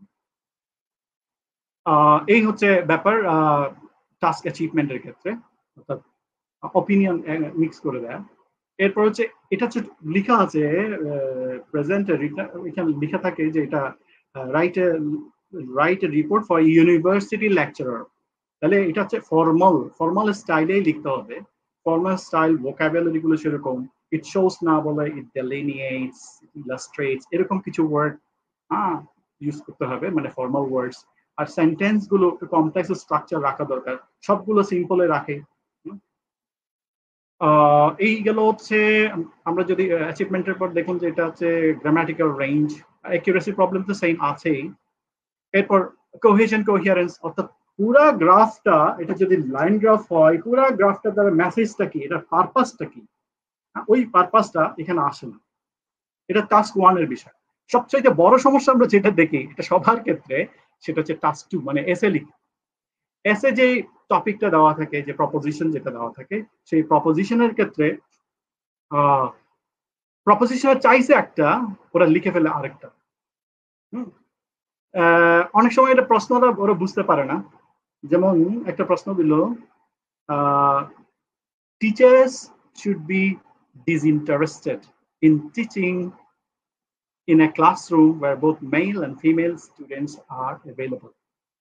তার মানে কো-এডুকেশনের ক্ষেত্রে টিচারদের পড়ানোর ক্ষেত্রে ডিসইন্টারেস্টেড থাকা। আমি অনেকগুলো ক্লাসেই প্রথম দিকে যখন আমি লিখে আমার বোর্ডে লিখে দেখেছি যে নিচে লিখা মানে প্রশ্ন, do you agree or disagree. তো যখন দেখেছে both male and female students are there in the classroom, সবাই বলে না ডিসঅ্যাগ্রি, এটা কেমন হবে, মেয়ে ছেলে একসাথে থাকলে টিচাররা পড়াবে না, এটা তো হতে পারে না, ডিসইন্টারেস্টেড কেন হবে, ইন্টারেস্টেড হওয়া দরকার। আসলে এখানে একটা সমস্যা যেটা স্টুডেন্টরা বুঝতে পারে না যে ডিসইন্টারেস্টেড মানে কি। যখন আমি এই ওয়ার্ডটা বোর্ডে লেখার পরে ওয়ার্ডটা আস্তে করে মুছে দিলাম, মুছে দিয়ে চেক করলাম যে মানে এটা কি হতে পারে, ডিসইন্টারেস্টেড মানে কি, কয়েকজনকে জিজ্ঞেস করলাম। তো দেখা যাচ্ছে ডিসইন্টারেস্টেড মানে নট উইলিং, নট ইন্টারেস্টেড। পরে এটা চেঞ্জ করে যখন আমি বললাম আচ্ছা ঠিক আছে, এটা আসলে মিনিং হচ্ছে neutral, teachers should be neutral when they teach in a classroom where both male and female students are available. তাহলে প্রথম ধাক্কাটা খাই দেখা যায় কি আইএলটিএস যে কোয়েশ্চেনটা থাকে, সেই কোয়েশ্চেন আমরা তো স্কুল কলেজে পড়েছি ব্যাক ইন 90s, আমাদের তো এসে আসতো tea, rice, jute, birds of Bangladesh, fruits of Bangladesh, topic গুলো পরে আমরা বুঝতে পারতাম কি চাচ্ছে একটা কিছু। বেশিরভাগ ক্ষেত্রে তো মুখস্থ করে লিখতাম, তো যদি আনকমন পথে তখন নিচ থেকে লিখতাম আর কি। এটা একটা সমস্যা, অত প্রশ্ন বুঝতে না পারা। দ্বিতীয় হচ্ছে প্রশ্ন বুঝলেও হয়তো অনেক বই ঘাটাঘাটি করছে, কিছু একটা শিখছে, প্রশ্নটা লিখে একভাবে হয়তো লেখা আছে home food is better than restaurant food, ঘরের খাবার রেস্টুরেন্টের খাবার আছে ভালো। তো এখন do you agree or disagree ওটা না লিখে what are some benefits of eating at a restaurants, কিন্তু স্টুডেন্টরা আর্গুমেন্ট স্টাইলে লেখা শুরু করে অথবা অপিনিয়ন দেওয়া শুরু করে। প্রশ্নটা কোন ধরন সেটা তারা বোঝার চেষ্টা করে না, এটা হচ্ছে সেকেন্ড প্রবলেম। অর্থাৎ প্রশ্ন বুঝেছে ঠিকই, কিন্তু প্রশ্ন কোন প্যাটার্নে লিখতে হবে, এটা কি অপিনিয়ন এটা কি আর্গুমেন্ট নাকি এটা ন্যারেট করে যেতে হবে, অর্থাৎ এটা কি আর্গুমেন্টেটিভ নাকি ডিসকাসিভ, এই জিনিসটা তারা ধরতে পারে না। আর 3 নাম্বার প্রবলেম, যেটা সবকিছু ঠিক আছে, আমি ধরলাম প্রশ্নও বুঝেছে, প্যাটার্নও বুঝেছে, যখন বডি প্যারাগ্রাফ গুলো লিখে, যখন আইডিয়া গুলো, একটা বডি প্যারাগ্রাফের প্রথম জিনিস হচ্ছে মেইন আইডিয়া থাকবে, তার আইডিয়া গুলো দেয় না, তারা কতগুলো ইনফরমেশন দিয়ে দেয়, এটা হইছে, ওইটা হইছে, এইটা হয় নাই, ওইটা হয় নাই, কিছু ডেটা দিয়ে দেয়, কিছু ইনফরমেশন দিয়ে দেয়, কিন্তু তার সে যে কেন এটাকে সাপোর্ট করতেছে বা সে কি মানে মেইন আইডিয়াটা কি, সেটার জন্য কি কি সাপোর্টিং আইডিয়া দরকার, এটা তারা দেয় বা দিতে পারে না। এবং সাপোর্টিং আইডিয়ার পাশাপাশি এটাকে এক্সপ্লেইন করা, এক্সাম্পল দেওয়া, এটার কনসিকুয়েন্স দেওয়া, সব মিলিয়ে সেটা হচ্ছে আইডিয়াটা ডেভেলপ করা। আইডিয়া ডেভেলপ করাটাতেই একটা বড় সমস্যা আমরা দেখি মেজরিটি স্টুডেন্টের ক্ষেত্রে, যখন তারা একটা এসে লিখতে যায়, আইএলস এসে। এটা মূলত আমি মনে করি যে অন্য একটা প্রবলেমের কারণ, সেটা হচ্ছে মুখস্থ করার প্রবণতা। অনেকেই বই বাজার থেকে কারের বই, এই বই সেই বই নিয়ে বিভিন্ন স্যাম্পল এসে দেখে মুখস্থ করে এবং চেষ্টা করে কোনোভাবে চাং টু চাং মিলায় একটা এসে তৈরি করে। আর আরেকটা জিনিস, আইএলস রাইটিং এ দেখুন, ইন্টারন্যাশনাল রাইটিং এ আপনি নিজেরটাই লিখবেন, অন্যের কথা লিখে নিজের বলে চালাই দিতে পারবেন না, এটা কিন্তু বড় অপরাধ। বিভিন্ন ইউনিভার্সিটিতে এমনও আছে যে আপনি লিখলে আপনাকে ইউনিভার্সিটি মানে এডমিশনই ক্যান্সেল করে দেবে। আর আমরা অন্যের কথা নিজের মতো করে লিখে দিই। আমরা যেমন এডুকেশন নিয়ে একটা কথা বললে, education is the backbone of a nation, এটা তো আমার কথা না। Give me an educated mother, I will give you an educated nation, এটা তো আমার কথা না। আমি লিখলাম কেন? যদি লিখি এটা রেফারেন্স দিতে হবে, প্রত্যেকে আসছে, রেফারেন্সিং তো তারা করে না, এটা একটা সমস্যা। ব্যাকরণগত ভুল ভ্রান্তি তো আছেই, হ্যাঁ, সাবজেক্ট ভার্ব এগুলো তো আগেই বললাম। ভ্যারাইটি নাই, সবচেয়ে বড় সমস্যা যারা বাংলা ভাষাভাষী, পুয়ার ভোকাবুলারি।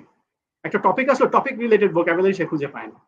হ্যাঁ, এই হচ্ছে বেসিক প্রবলেম আর কি। বানান ভুল তো আছেই। আমি একটু একটা গুরুত্বপূর্ণ পয়েন্টে আপনি এসেছেন। অনেকগুলো ভালো ভালো পয়েন্ট কিন্তু আমাদের জুলফিকার হাসানাইন স্যার ব্যাখ্যা করেছেন, যেগুলোতে আমরা আইএলটিএস অফেন আমরা প্রায়শই ভুল করি। আমাদের যারা আমরা আইএলটিএস পরীক্ষার্থী থাকি তাদের এগুলো কমন এরর্স, উনি যে জায়গাগুলো ফোকাস করেছেন। এবং সর্বশেষ যে জায়গাটাতে এসেছে সেই জায়গায় আমাদের কয়েকজন তরুণ বন্ধুরা এখানে প্রশ্ন করেছেন। আমি একটু শাহান স্যারের কাছ থেকে একটু জানতে চাইছিলাম, সেটা হচ্ছে আপনি যদি এই লিঙ্কটাতে নিয়ে একটু কথা বলতেন। আপনার ভালো রাইটিং এর জন্য গ্রামারের প্রয়োজনীয়তা কতটুকু? এবং একজন লিখেছেন, আমি মিসিং করে গেছি, তার পয়েন্টে ছিল লিখতে গেলে মনে হচ্ছে গ্রামাটিক্যাল প্রতিটা জিনিস ভুল। এবং হাসান স্যারও তো বললেন যে রাইটিং এরর্স থাকি, তাই ভালো। এক্ষেত্রে গ্রামারের গুরুত্বটা কতটুকু, বা গ্রামার কি রাইটিং স্কিলের ক্ষেত্রে গ্রামারের ভূমিকাটা কি আপনি কি দেখেন? ধন্যবাদ। দেখুন, আমরা যখন, আপনি একটা শার্ট পরে আছেন, আমি একটা স্যুট পরে আছি, তার সঙ্গে একটা শার্ট পরে আছি, হাসান স্যার একটা শার্ট পরে আছে, দিস আর ক্লোথস না। পোশাকগুলোকে যদি আমি স্টিচ না দিই, তাহলে এটা শার্ট হয়ে উঠবে না, এটা কাপড় থেকে যাবে। আমি যদি বাটন না লাগাই তাহলে শার্টটা তার ফর্মালিটি পাবে না। প্রত্যেকটা জায়গার মধ্যে এটাকে একটা কাপড় থেকে, এক টুকরো কাপড় থেকে এটাকে শার্ট, একটা স্যুট, একটা ড্রেস এর পর্যায়ে নিয়ে যাওয়ার জন্য যা লাগে, ল্যাঙ্গুয়েজের মধ্যে ঠিক গ্রামারটা তাই। এটা কেউ বিশ্বাস করুক বা না করুক, ব্যাপারটা তাই। আসলে এক টুকরো কাপড় থেকে একটা ড্রেস পর্যন্ত নিয়ে যাওয়ার ব্যাপারটা হচ্ছে গ্রামারের কাজ। ওয়ার্ডগুলোকে একটা স্ট্রাকচারাইজ ওয়েতে আপনাকে একটা জিনিস বানানো, একটা সেন্টেন্স বানানো, সেন্টেন্স পর্যন্ত নিয়ে যাওয়ার ব্যাপারটা হচ্ছে একটা গ্রামারের কাজ। গ্রামারের ক্ষেত্রে আপনাকে স্ট্রাকচারাইজেশনটা লাগে। এখন গ্রামারের গুরুত্ব কতটুকু লেখার ক্ষেত্রে, এই প্রশ্নটি প্রথম আমরা বেসিকটা জানলাম। এটা গ্রামারটা একটা সেন্টেন্সকে, একটা ওয়ার্ডকে, কিছু ওয়ার্ডকে একটা স্ট্রাকচারে সাজায় এবং সেটাকে একটা ফর্মাল একটা দেয়, একটা স্ট্রাকচার দেয়। এখন আপনি একটা ব্যাপার একটু ফলো করেন। ধরুন আমি আপনাকে বললাম যে হেই হোয়াটসঅ্যাপ, অর যদি আমি আপনাকে এভাবে বলি যে হাউ আর ইউ, এই টাইপের কথাগুলো যখন আমরা বলি, তখন ধরুন আমি আমার লিঙ্গুইস্টিক পার্সপেক্টিভ থেকে যদি আমি বলি right or something like that, আপনি দেখুন আমি সামথিং লাইক দ্যাট, আমি এই কথাটা বললাম সামথিং লাইক দ্যাট, দেখুন আমি কথাটা বললাম, আমার নর্মালি কথা বলার মধ্যে যে কথাগুলো বলি, সো ইটস নর্মাল, এই কথাটা না বলে আমরা বলি নর্মাল, নর্মাল। আপনি দেখেন বলে ফেলেন কথাটা। So whatever I just going to say, that will be, I'm going to talk to you. Everybody will listen to that, and this listening will have some impact on their mind or whatever it is. এই যে 3 line আমি English বললাম এখানে, আপনারা কজনের কথাটা বুঝেছেন? আচ্ছা, বুঝলেন। ধরুন এখানে ফার্স্ট লাইনে যদি একটা মিস্টেক থেকে থাকে, আপনি থার্ড লাইন যখন আপনি শুনেছেন তখন আপনি মিস্টেক মনে থাকবে? থাকবে না। মোস্ট অফ দ্য কেসেস আমরা যখন কথা শুনি তখন 10 সেকেন্ডস পর্যন্ত আমাদের মাথার মধ্যে ওয়ার্ডগুলো খেলা করে। 10 সেকেন্ডস বলার ক্ষেত্রে এই জিনিসটি সায়েন্টিফিক একটা ব্যাপার। আপনি যখন একজন কথা শুনবেন, কথা শোনার ক্ষেত্রে উনি যে কথাটা বললেন, ওই কথাটা আপনি শুনছেন, শুনতে শুনতে আপনার ভিতরে একটা 10 সেকেন্ড খেলা করবে। 10 সেকেন্ড পর্যন্ত পরে দেখা যাবে যে ও পরের লাইন যেটা বলেছে সেটা আপনার মাথাটা ঢুকবে। মানে এখানে একটা কম্পিটিটিভ ফ্যাক্টরস রয়েছে আপনার লার্নিং এর ক্ষেত্রে। আপনি যেটা কথাটা শুনছেন, আপনার লিসনিং এর ক্ষেত্রে আপনার লার্নিংটা তখন হবে যখন এটা একটা লাইন বলে আপনি চুপ হয়ে গেলেন, এটা মাথা থেকে যাবে। কিন্তু পরপর যখন কথাগুলো বলছি, পরের লাইনগুলো আপনাকে আগের লাইনটাকে ইম্প্যাক্ট ফেলে। এতে করে গ্রামারের প্রয়োজনীয়তা আসলে কতটুকু গ্রামার অ্যাকিউরেসি প্রয়োজন স্পোকেনে, এটা প্রশ্নবিদ্ধ হয়। মানে কি, আপনি বলার সময় গ্রামার যদি একদম লাইন বাই লাইন নাও বলেন, অনেক ফরেনার আছে ওরা গ্রামারের মানে খুব একটা বেশি পাত্তাই দেয় না। যেমন আপনার চাইনিজ যারা আমাদের বাইরে দেখতাম, আমি এশিয়ান গ্রুপে ছিলাম, তখন আমাদের বাইরের মধ্যে চাইনিজ যারা থাকতো, যারা সাপ্লায়ার যারা ছিল, সাপ্লায়ার যখন আমাদের এখানে যখন আপনার স্টোরে আসতো, তখন আমি দেখতাম ওদের ইংরেজির অবস্থা খুবই খারাপ। ওরা ওয়ার্ড ইংরেজি বলতো। সো প্রাইস, দেখুন কথা হয়ে যাচ্ছে, প্রাইস আন্ডারস্ট্যান্ড বলেন, এটা তার মানে নো আন্ডারস্ট্যান্ড। এখন আপনি একটা ব্যাপার লক্ষ্য করে দেখো, ওদের কাজ কিন্তু সেটা যাচ্ছে, গ্রামারের প্রয়োজন নেই। মানে কি, মানে হচ্ছে স্পোকেনের ক্ষেত্রে গ্রামারের প্রয়োজন খুব একটা বেশি ওভাবে আমরা দেখি না, যদি আপনি ফর্মাল কোনো জায়গায় যান। কিন্তু রাইটিং এ এটা সম্ভব। রাইটিং এ আপনাকে তো লিখতে হয়। ফ্রান্সিস বেকনই তো বলেছে রাইটিং এর জন্য এক্সাক্টনেস প্রয়োজন। আপনি এক্সাক্ট হতে হলে আপনাকে রাইটিং লাগে। তো এক্সাক্টনেসটা কখন আসছে আপনার? যখন আপনি লিখছেন। লিখতে গেলে সেখানে কি লাগবে? একটা স্ট্রাকচার লাগবে। ওয়ার্ড বাই ওয়ার্ড বলে দিলে হবে না। আপনি একটা পর একটা ওয়ার্ড বলে দিলেন, এটা এক্সাক্টনেস হবে না। স্ট্রাকচারাইজ করতে হবে। স্ট্রাকচারাইজেশনটাই তো হচ্ছে গ্রামার। এই যে আপনি একটা ওয়ার্ডকে পরপর বসাচ্ছেন, এই যে আপনি কাপসের মধ্যে আপনি কলার বসিয়ে দিচ্ছেন না, আপনি বাটনগুলো আপনি এখানে বসিয়ে দিচ্ছেন না, অথবা পিছনে বসিয়ে দিচ্ছেন না, দ্যাট ইজ কল্ড গ্রামার। তো গ্রামার ছাড়া তো রাইটিং এর কিছুই করতে পারবেন না। You have to know the grammar. এখন আমি একসময়, স্যার আপনি কিছু একটা বলছিলেন, বলুন। আমরা মানে রাইটিংটা তো একেবারেই ফর্মাল একটা বিষয়। আপনি যেটা বললেন, যেমন আমরা যখন ইউএনডিপির একটা প্রজেক্টে কাজ করার সময় 2011-12 সালের দিকে মনে হয় আপনি ছিলেন, হাসান স্যার ছিলেন, আমরা যেটা দেখলাম, আমরা যখন হিলটেক্সে এই কাজগুলোর জন্য যাই, তখন ওরা তো ধরেন আমরা এখানে যখন আপনারা পড়ান কি ব্রিটিশ ইংলিশ না আমেরিকান ইংলিশ এই ধরনের করেও আমরা একটা ধোঁয়াশা তৈরি করি, অথবা অনেক কনফিউজড হই এই ধরনের। কিন্তু যখন আমরা আবার ধরেন হিলটেক্সে চলে যাচ্ছি, অথবা আপনি যাদের কথা বললেন, এই যে বায়ার্স যারা চাইনিজ বা জাপানিজ কোরিয়ান যারা আসতেছে, ইভেন বান কি মুন যিনি জাতিসংঘের সেক্রেটারি জেনারেল ছিলেন, তাদের ইংরেজি গুলো তো ব্রিটিশ এবং আমেরিকান বাদ দিয়ে এটা তো একেবারেই চাইনিজ ইংলিশ, বা আমরা এখান থেকে যারা কথা বলছি এটা তো বাংলাদেশি ইংলিশ এই ধরনের। তো সেক্ষেত্রে কিন্তু মুখে আমরা যখন কিছু একটা বলে যাচ্ছি, আপনি যেটা বলেন আন্ডারস্ট্যান্ড হাউ বা ইত্যাদি করে এটা সংক্ষেপে প্রকাশ করে চলে যাচ্ছে, অত বেশি তথ্যবিদ মধ্যে নেই। কিন্তু রাইটিং এর প্রশ্ন যখন আসছে তখনই বিষয়টা ফর্মাল একটা কমিউনিকেশন হয়ে যাচ্ছে, রাইট? সানসাত তো এটাই বলতে চাইছেন নাকি? জি, অফ কোর্স এটাই। আপনি যখন লিখছেন অনেক স্ট্রাকচারাইজড হতে হবে, আপনাকে গ্রামার ফলো করতে হবে। সাজের অনেকগুলো এক্সাম্পল দেওয়ার চেষ্টা করলেন, যে মানে এই যে সাবজেক্ট ভার্ব এগ্রিমেন্টের বিষয় আছে, প্রোনাউন এগ্রিমেন্ট আছে, প্রোনাউনের এগ্রিমেন্ট যে কাজ করে, আপনি এভরিওয়ান দিয়ে দেয়ার একটা এক্সাম্পল দিলেন, আপনি এভরিওয়ান দিয়ে হি ইজ তো ভালো হবে, এটা না দিয়ে আপনি যখন দেয়ার এক্সাম্পল দিলেন, এটা খুব আমরা বুঝতেই পারি না যে এটা ভুলটা হয়ে যাচ্ছে। সাবজেক্ট ভার্ব এগ্রিমেন্ট নাইদার বা নিদার যেটাকে আমরা বলছি, ওটা সিঙ্গুলার নাকি প্লুরাল এটা বুঝতেই পারি না আমরা, কারণ হচ্ছে নিদার মানে দুজন একটা ভাব মাথার মধ্যে খেলা করে। তো এটা যে সিঙ্গুলার, এটা বোঝার জন্য আপনাকে তো ব্যবহার করতে হবে, আপনাকে এটা ভুল করতে হবে, এক্সপার্টের কাছে যেতে হবে, এক্সপার্ট আপনাকে বলতে হবে এগুলো ভুল না হয়। কনফিডেন্টলি ভুল করে। স্যার আমি একটা কথা বলি আপনাকে, আপনি এটা খুব মজা পাবেন। আমাদের স্টুডেন্টদের মধ্যে ব্যাপারটা আছে, ওরা এত ভুল তো করে, বাট ভুলটা তো কনফিডেন্টলি করে, ওরা আসলে বুঝতেই পারে না যে ভুল তো ভুল, এবং ওরা একটা কনফিডেন্ট থাকে তাদের তো শুদ্ধ। That is the problem. আমার ভুল হচ্ছে, আমি ভিতরে মাথায় রাখছি যে এটা ভুল হচ্ছে, তা আমি শিখতে যাচ্ছি কারো কাছে, কিন্তু তারা এটা কি করে, তারা ভুল করে এবং তারা কনফিডেন্ট থাকে তাদের ভুল হয়নি। এটা হচ্ছে নেক্কারজনক একটা ব্যাপার। ওই যে নিজেকে না জানা বা ফিডব্যাক নিয়ে কাজ না করা। নিজেকে না জানা। এখানে একটু আপনাদের দুইজন শিক্ষকেরই এখানে অভিজ্ঞতাকে একটু খেয়াল করেন। হাসনাইন স্যার শুরুতে একটা কথা বলেছিলেন, যদি তার ডেভেলপমেন্ট না হয় সে খুব দ্রুত সেন্টার চেঞ্জ করে। একটা সেন্টারে বা একজন শিক্ষকের কাছে যাওয়া সে ছিল, তার কোনো সময় মনে হচ্ছে না তার ডেভেলপমেন্ট হচ্ছে না, বা হয়তো কারোর সাথে কথা বললো, বলে যে না না না ওখানে বা ওই স্যার বা অত ভালো পড়ায় না, ইফেক্টিভ না, তখন সে সাথে সাথে ইফেক্টিভ কিনা না জেনে আরেকটা সেন্টারে চেঞ্জ করে ফেলে বা অথবা শিক্ষক চেঞ্জ করে। এই প্রবণতাটা কিন্তু আমার কাছে অনেক বেশি মনে হয়। যেমন এই যে আমরা আলোচনাটা করছি, এখানে আলহামদুলিল্লাহ আমাদের একটা ভালো স্যাটিসফ্যাকশনের জায়গা আছে, সেটা হচ্ছে আমাদের বিসিএস প্রোগ্রাম বলি, ব্যাংক প্রোগ্রাম বলি, প্রাইমারি বা আদার যে স্পোকেন ইংলিশ যে প্রোগ্রামগুলো আছে, আমাদের স্টুডেন্টরা কিন্তু আলহামদুলিল্লাহ খুবই স্যাটিসফাইড। এবং আমাদের এখানে যে শিক্ষকরা আছেন এরা তো সমাজে ভালোভাবেই তাদের কাজগুলোতে তাদের অবস্থান থেকে অনেক ভালোভাবেই তারা অবস্থান নিয়ে আছেন, পজিশন নিয়ে আছেন, সুতরাং এদের ভালো করবে, এটাই স্বাভাবিক। এরপর আপনি দেখবেন দুই একজন লিখে দিয়েছে কোন স্যার ক্লাস নেবেন, নিজের ইংলিশ রাইটিং বানান করতে দিলে রাইটিং বানানো দিতে তার 3-4 বার মাথা খারাপ হয়ে যাবে। এবং যদি স্যারদের সামনে বিশেষ করে যদি বানান করতে দেওয়া হয়, সে নিজের ওই যে বললেন নো দাই সেলফ, নিজের অবস্থাটা না দেখে, নিজের ডেভেলপমেন্ট করতে হবে এটা না দেখে সে কিন্তু কোন স্যার নেবেন, হ্যাঁ, অথবা কারা পড়াবেন। আমরা কিন্তু একটু খেয়াল করবেন যারা শুনছেন আমাদের বন্ধুরা, কোন টিচার নিবেন, কারা নিবেন, কিভাবে নিবেন, এই ধরনের প্রশ্নগুলোর উত্তর আমরা সাধারণত দিই না। আপনারা অনেক সময় বিরক্ত পেয়ে যান যে এরা কমেন্টের উত্তর দেয় না, এই উত্তরগুলো আমরা দিই না। আসলে এগুলো একেবারে সীমাহীন বেহুদা কতগুলো প্রশ্ন। আপনার প্রয়োজন আছে বলেই কিন্তু আপনি রাইটিং কোর্স করতে যাচ্ছেন, আপনার প্রয়োজন আছে বলেই কিন্তু আপনি কোন একটা কোর্স করতে যাচ্ছেন, সুতরাং আমরা দরকার হচ্ছে ওই কোর্স করা। আপনি যদি এটা না করে টিচারকে জাজ করতে যান, সেন্টারকে জাজ করতে যান, আপনি কিছু একটা তো করেন না রে ভাই।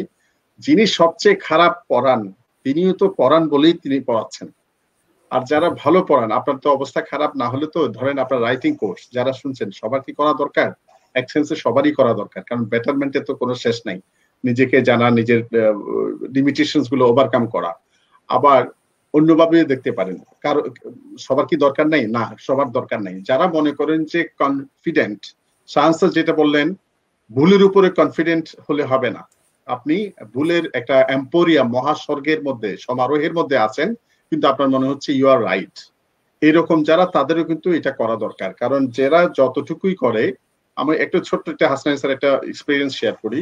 35th BCS সম্ভবত প্রথম বর্তমান যে বিসিএস এর যে রিটেন, এটা কি বলে, রিটেন যে নতুন সিলেবাসটা আসার পরে হঠাৎ করে দেখা গেল রিডিং কম্প্রিহেনশন একটা বড় একটা প্যাসেজ আছে, সেটা পড়তে হয়, ইত্যাদি ইত্যাদি। তো করার পরে আমরা অনেক জায়গায় এটা নিয়ে অনেক নিজেরা আলোচনা করলাম। ইংলিশ টিচার, ফ্যাকাল্টি যারা আছে, আপনারা ছিলেন, এই যে আমাদের ইউনুস স্যার, হ্যাঁ, শাহান স্যার, আমাদের অন্যান্য কয়েকজন ছিলেন। তো আমরা একটা কোর্স প্ল্যান তৈরি করে এটা পড়াচ্ছি। কেউ কেউ আমরা যে পড়াচ্ছি এটাকে চ্যালেঞ্জ করে বসলো, এটা ঠিক কিনা। তো এটা মাপতেছে কোন দাঁড়িপাল্লা, একটু খেয়াল করেন। তখন বাজারে যে বইগুলো আছে, আমি কিপিং ডিউ রেসপেক্ট টু, মানে ওই গাইড বই যারা লিখেছেন, সহায়ক বই লিখেছেন, তাদের সবার প্রতি সম্মান জানিয়ে বলছি, এটা তো নতুন একটা জিনিস ধরতে অনেকের সময় লাগে। বাজারে তখন একটা বইতেও জিনিসটা কেউ আনতে পারেনি। মানে পরে যখন পরীক্ষা হলো, পরীক্ষার পরে দেখা যাচ্ছে, শাহান স্যার খুব ভালো করে মনে থাকার কথা, পরীক্ষার পরে দেখা যাচ্ছে যে আলহামদুলিল্লাহ আমরা যে প্যাটার্নটা চিন্তা করেছিলাম পাবলিক সার্ভিস কমিশনের সিলেবাসকে স্টাডি করে, সেটাই কিন্তু পাবলিক সার্ভিস কমিশনে এসেছে, এবং পরবর্তীতে অনেকে সেটা চেঞ্জ করে নেওয়ার চেষ্টা করছে। আপনি খেয়াল করেন, ওই যে কাজী নজরুল ইসলামের একটা কথা আছে, আমরা আপন পাপের দাড়ি পাল্লা দিয়ে অন্যের বাটখারা মাপি, এই ধরনের একটা কথা আছে। অর্থাৎ নিজে অপরাধী, সুতরাং অন্যরাও মনে হয় অপরাধী, নিজের মধ্যে সমস্যা মনে হয় অন্যরাও মনে হয় সমস্যা, মানে এই ধরনের নিজের পাপের বাটখারা দিয়ে মাপি। এক্ষেত্রে একটু রাইটিং সম্পর্কে একটু হাসনাইন স্যার কি বলবেন? এখানে গ্রামারের, যেহেতু এটা একটা ফর্মাল কমিউনিকেশন ওয়ে রাইটিংটা, সুতরাং গ্রামারের প্রয়োজনীয়তা অস্বীকার করার কোনো সুযোগ নাই। আমরা দুইজন শিক্ষকের আলোচনা থেকে শুনলাম আমাদের কমন প্রবলেম এরিয়াগুলো রাইটিং এর ক্ষেত্রে। একটা তো হচ্ছে যে আমাদের মনস্তাত্ত্বিক কিছু বিষয় আছে, যেটাতে আপনারা দুইজনেই ফোকাস করেছেন। আসলেই প্রবলেমের ভেতরে না যাওয়া, অথবা নিজের অবস্থানকে অ্যানালাইসিস না করা, অথবা এটা হতে পারে যে এটা যে আমার দরকার সেটা ভালো করে হৃদয়ঙ্গম করতে না পারা, এই প্রবলেমস গুলো তো আছেই।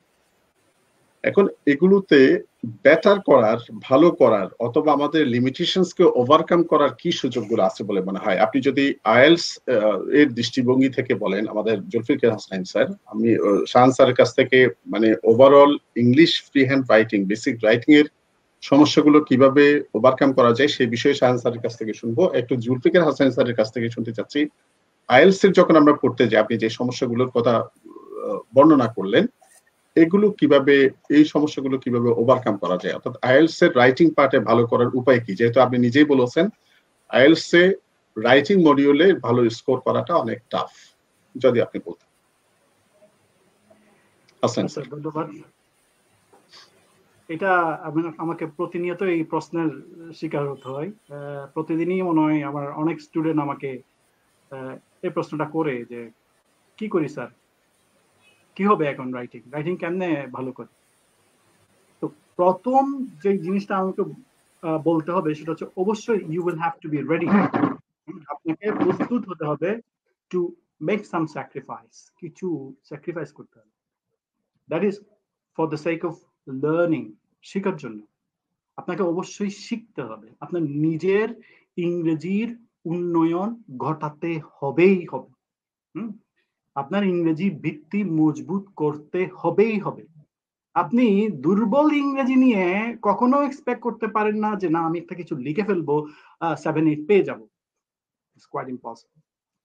তো প্রথম যে জিনিসটা আমি বলবো সেটা হচ্ছে একটু সময় বের করে পড়াশোনা করতে হবে। কিসের জন্য? ইংরেজির ভিত্তি মজবুত করার জন্য। ইংরেজির ভিত্তি বলতে আমি বুঝাতে চাচ্ছি যে আমি যে সেন্টেন্সটা লিখেছি এটা স্ট্রাকচার, আর স্ট্রাকচার মানে হচ্ছে গ্রামার। আমার স্ট্রাকচার গুলো ঠিক আছে কিনা, এই স্ট্রাকচারের মধ্যে আমি যে ওয়ার্ড গুলো বসাচ্ছি ওয়ার্ড গুলো ঠিক আছে কিনা, অর্থাৎ ভোকাবুলারি ঠিক আছে কিনা। গ্রামার এবং ভোকাবুলারি এই দুইটা আমাকে অবশ্যই প্রথম, একদম ভেরি বেসিক জিনিস যেটা বলছি, প্রথম আমাকে এই দুইটা জিনিস আমার লাগবে। এরপর ভোকাবুলারি আরেকটু ডিপে যাই। যদি আমি ভোকাবুলারিতে যাই, আমাকে দেখতে হবে আমি যে ওয়ার্ডটা শিখেছি এটা আমি ইউজ করতে জানি কিনা, অর্থাৎ এটা প্রয়োগ আমি পারি কিনা। আমি শিখলাম যে একটা সুন্দর ওয়ার্ড গুফো, গুফো মানে হাসা, GUFFAW, গুফো। তো এখন আমি লিখে ফেললাম when I entered the interviewer guffawed at me, তাহলে কি হলো? অথবা মনে করেন যে আমি বলতে চাচ্ছি যে আসলে আমার সেন্সটা হচ্ছে এরকম, আমি যখন ইন্টারভিউ রুমে ঢুকলাম, যিনি ইন্টারভিউ নিবেন উনি আমাকে দেখে হেসে দিলেন। তো হাসা ওইটা চিন্তা করে আমি না একটু সুন্দর ওয়ার্ড লিখি, কিন্তু সুন্দর ওয়ার্ড বলে এখানে বসিয়ে দিলাম, এটা তো হলো না। আমার ইন্টারভিউ কিভাবে হেসেছেন? স্মিথ হাসি। এটার ইংলিশ তো স্মাইল, এটা ইংলিশ তো গুফো না বা লাফ না। তো আমি যদি বলি he goofed at me, he laughed at me, তাহলে তো হবে না। তো এইটাই হচ্ছে ইম্পর্টেন্ট যে ভোকাবুলারি শেখার সময় দেখতে হবে এই ভোকাবুলারি এটা প্রিসাইসলি আমি ইউজ করতে পারি কিনা। গ্রামারের ক্ষেত্রে আমাকে দেখতে হবে আমি যে স্ট্রাকচারটা লিখেছি সেটা আমার মিনিংটা কনভে করে কিনা। হ্যাঁ, এরপরে এই দুইটা জিনিস না জানলে পরে পরের জিনিসগুলোতে আসা যাচ্ছে না। যে ক্রিটিক্যাল থিঙ্কিং, যে প্রশ্নটা আসছে এই প্রশ্নটা আমি চিন্তা করলাম, এটার আইডিয়াটা ডেভেলপ করলাম, এটার জন্য আমাকে অবশ্যই এই বিষয়ে ধারণা রাখতে হবে। যেমন এই যে অ্যানিমেল নিয়ে আমি যে প্রশ্নটা এর আগে বলেছিলাম যে animals should not be used for the benefit of human gains. এটা আসলে মূল টপিকটা হচ্ছে মানে অ্যানিমাল রাইটস নিয়ে। এখন অ্যানিমাল রাইটস নিয়ে আমার কতটুকু তথ্য জানা আছে, আমি কতটুকু জানি। আমার যদি কোনো কিছু জানা না থাকে তাহলে তো এটা নিয়ে আমি লিখতে পারবো না, আমি আমার আর্গুমেন্ট গুলো ডেভেলপ করতে পারবো না। এজন্য রাইটিং ভালো করতে গেলে অবশ্যই বেশি রিডিং করতে হবে, এবং আইএলস যদি ভালো করতে হয় তাহলে আইএলস রিলেটেড রিডিং ম্যাটেরিয়াল গুলো দেখতে হবে। এবং আমি প্রথমেই বলবো যে অবশ্যই পাস্ট পেপারস গুলো আগে দেখবো। পাস্ট পেপারস মানে ক্যামব্রিজের বইগুলো, ক্যামব্রিজ 1, 2, 3, 4, 16টা বই আছে। 16টার মধ্যে 1 থেকে 15 আর একটা হচ্ছে অফিসিয়াল বিগ বুক। আবার একাডেমিক জিটি আলাদা। হ্যাঁ, 1 থেকে 10 পর্যন্ত একাডেমিক জিটি দুইটাই মিক্স। 11 থেকে 15 পর্যন্ত 11, 12, 13, 14, 15 এই 5টা বই দুইটা করে। একাডেমিক একটা জেনারেল। আমরা ওইখানে অবশ্যই রিডিং পড়বো। যত বেশি রিডিং পড়বো, যত ওদের সেন্টেন্স গুলো দেখবো ওরা কিভাবে লিখে, তত আমার ভোকাবুলারি এনরিচ হবে, সেন্টেন্সের প্যাটার্ন আমি এক্সপোজড হব, ওই প্যাটার্ন আমি লিখতে পারবো। আর পাশাপাশি অবশ্যই আমার আইডিয়া ডেভেলপ হবে, আমি অনেক আইডিয়া পাবো, অনেক কিছু জানতে পারবো, বুঝতে পারবো। আর সবচেয়ে বড় জিনিস যে যদি বুঝে বুঝে ভেঙ্গে ভেঙ্গে, হ্যাঁ, বাক্যের নারী নক্ষত্র বুঝে ভেঙ্গে ভেঙ্গে যদি আমি পড়ি, হ্যাঁ, আমি যদি অর্থ বুঝি, তাহলে কিছুদিনের মধ্যেই কিন্তু আমার রিডিং পড়তে অনেক মজা লাগবে। আর আমি যেটা করি যে আমি পার্সোনালি নিজের ইংলিশটা শিখেছি, মানে ডেভেলপ করেছি ওইভাবে, আমি যখন কোন একটা কিছু পড়তাম ওই সেন্টেন্সটা আমি লিখে ফেলতাম, তারপর ওইটার সাবজেক্টটা চেঞ্জ করে দিতাম, ভার্বটা চেঞ্জ করে দিতাম, অবজেক্টটা চেঞ্জ করে দিতাম, হ্যাঁ, চেঞ্জ করে নতুন আমার নিজের একটা সেন্টেন্স তৈরি করতাম। তারপর এটাকে বিভিন্ন অ্যাঙ্গেল থেকে এটাকে আমি সাজাতাম, বিভিন্ন টপিক, বিভিন্ন কনটেক্সট। আপনি যখন একটু টাইম দিবেন, টাইম ইনভেস্ট করবেন এবং এটার ভিতরে একটু ডুব দিবেন, তখনই কিন্তু আপনি নিজের উন্নয়ন ঘটাতে পারবেন। তাহলে আমি আবার বলছি, একটু রিক্যাপ করছি, ভোকাবুলারি, গ্রামার আর হচ্ছে রিডিং, বেশি বেশি রিডিং করতে হবে। এই হচ্ছে আমার আজকের আলোচনা, মানে যে মানে প্রেসক্রিপশন বলি, শর্ট প্রেসক্রিপশন। হ্যাঁ ওবাইদ ভাই, মাইক অফ, আপনার মাইকটা অফ। সেটা হচ্ছে সাহান স্যার একটু যদি বলতেন, মানে আমাদের যে বেসিক যে রাইটিং, এটা আসলে ডেভেলপ করার জন্য আপনারা তো অনেকগুলো পয়েন্টস যেহেতু বলেছেন যে যেগুলো আমাদের প্রবলেম, নিশ্চয়ই সেটা সেই প্রবলেমটি থেকে উত্তরণের সুযোগগুলো কি সেটাও আপনাদের খুব ভালোভাবে জানা আছে, যেহেতু স্টুডেন্ট নিয়ে সরাসরি ক্লাসরুমে কাজ করেন। আপনি কোন কোন পয়েন্টস গুলো আমাদের হাসান স্যার তো একটা পার্সপেক্টিভ থেকে দিলেন, সেটা হচ্ছে বিশেষ করে আইএলটিএস রাইটিং এর ক্ষেত্রে, যদিও রাইটিং অনেক জায়গায় একটু কমন কতগুলো কনসার্ন আছে, এরপর বেসিক ইংলিশ রাইটিং এর ক্ষেত্রে আপনি ভালো করার উপায়টা কি, আপনি যদি একটু ব্যাখ্যা করতেন। ধন্যবাদ স্যার। এখানে রাইটিং এমন একটি জিনিস, আমি একটা কথা সবাইকে সরাসরি বলি, সেটা হচ্ছে রাইটিং এ ভালো করার আগে আপনি একটু দেখুন যে আপনি একটু অলস কিনা। আপনি যদি অলস হয়ে থাকেন তাহলে রাইটিং এ আপনি ভালো করার কোনো সম্ভাবনা নেই। নিজেকে আগে জানুন, আবারও একই কথা বলবো, আগে দেখুন আপনি একটু অলস কিনা। যদি অলস হন তাহলে আপনার জন্য রাইটিং না। কিছুক্ষণ আগে একটা প্রশ্ন পেলাম যে স্যার আমার স্পেলিং এ প্রবলেম হয় স্যার, স্পেলিং স্যার কিভাবে ইমপ্রুভ করা যায়। আমি বেসিক নিয়ে কথা বলছি, আপনি লক্ষ্য করেন কয়েকটা পয়েন্ট আসবে, বেশি পয়েন্ট নিয়ে কথা বলবো না।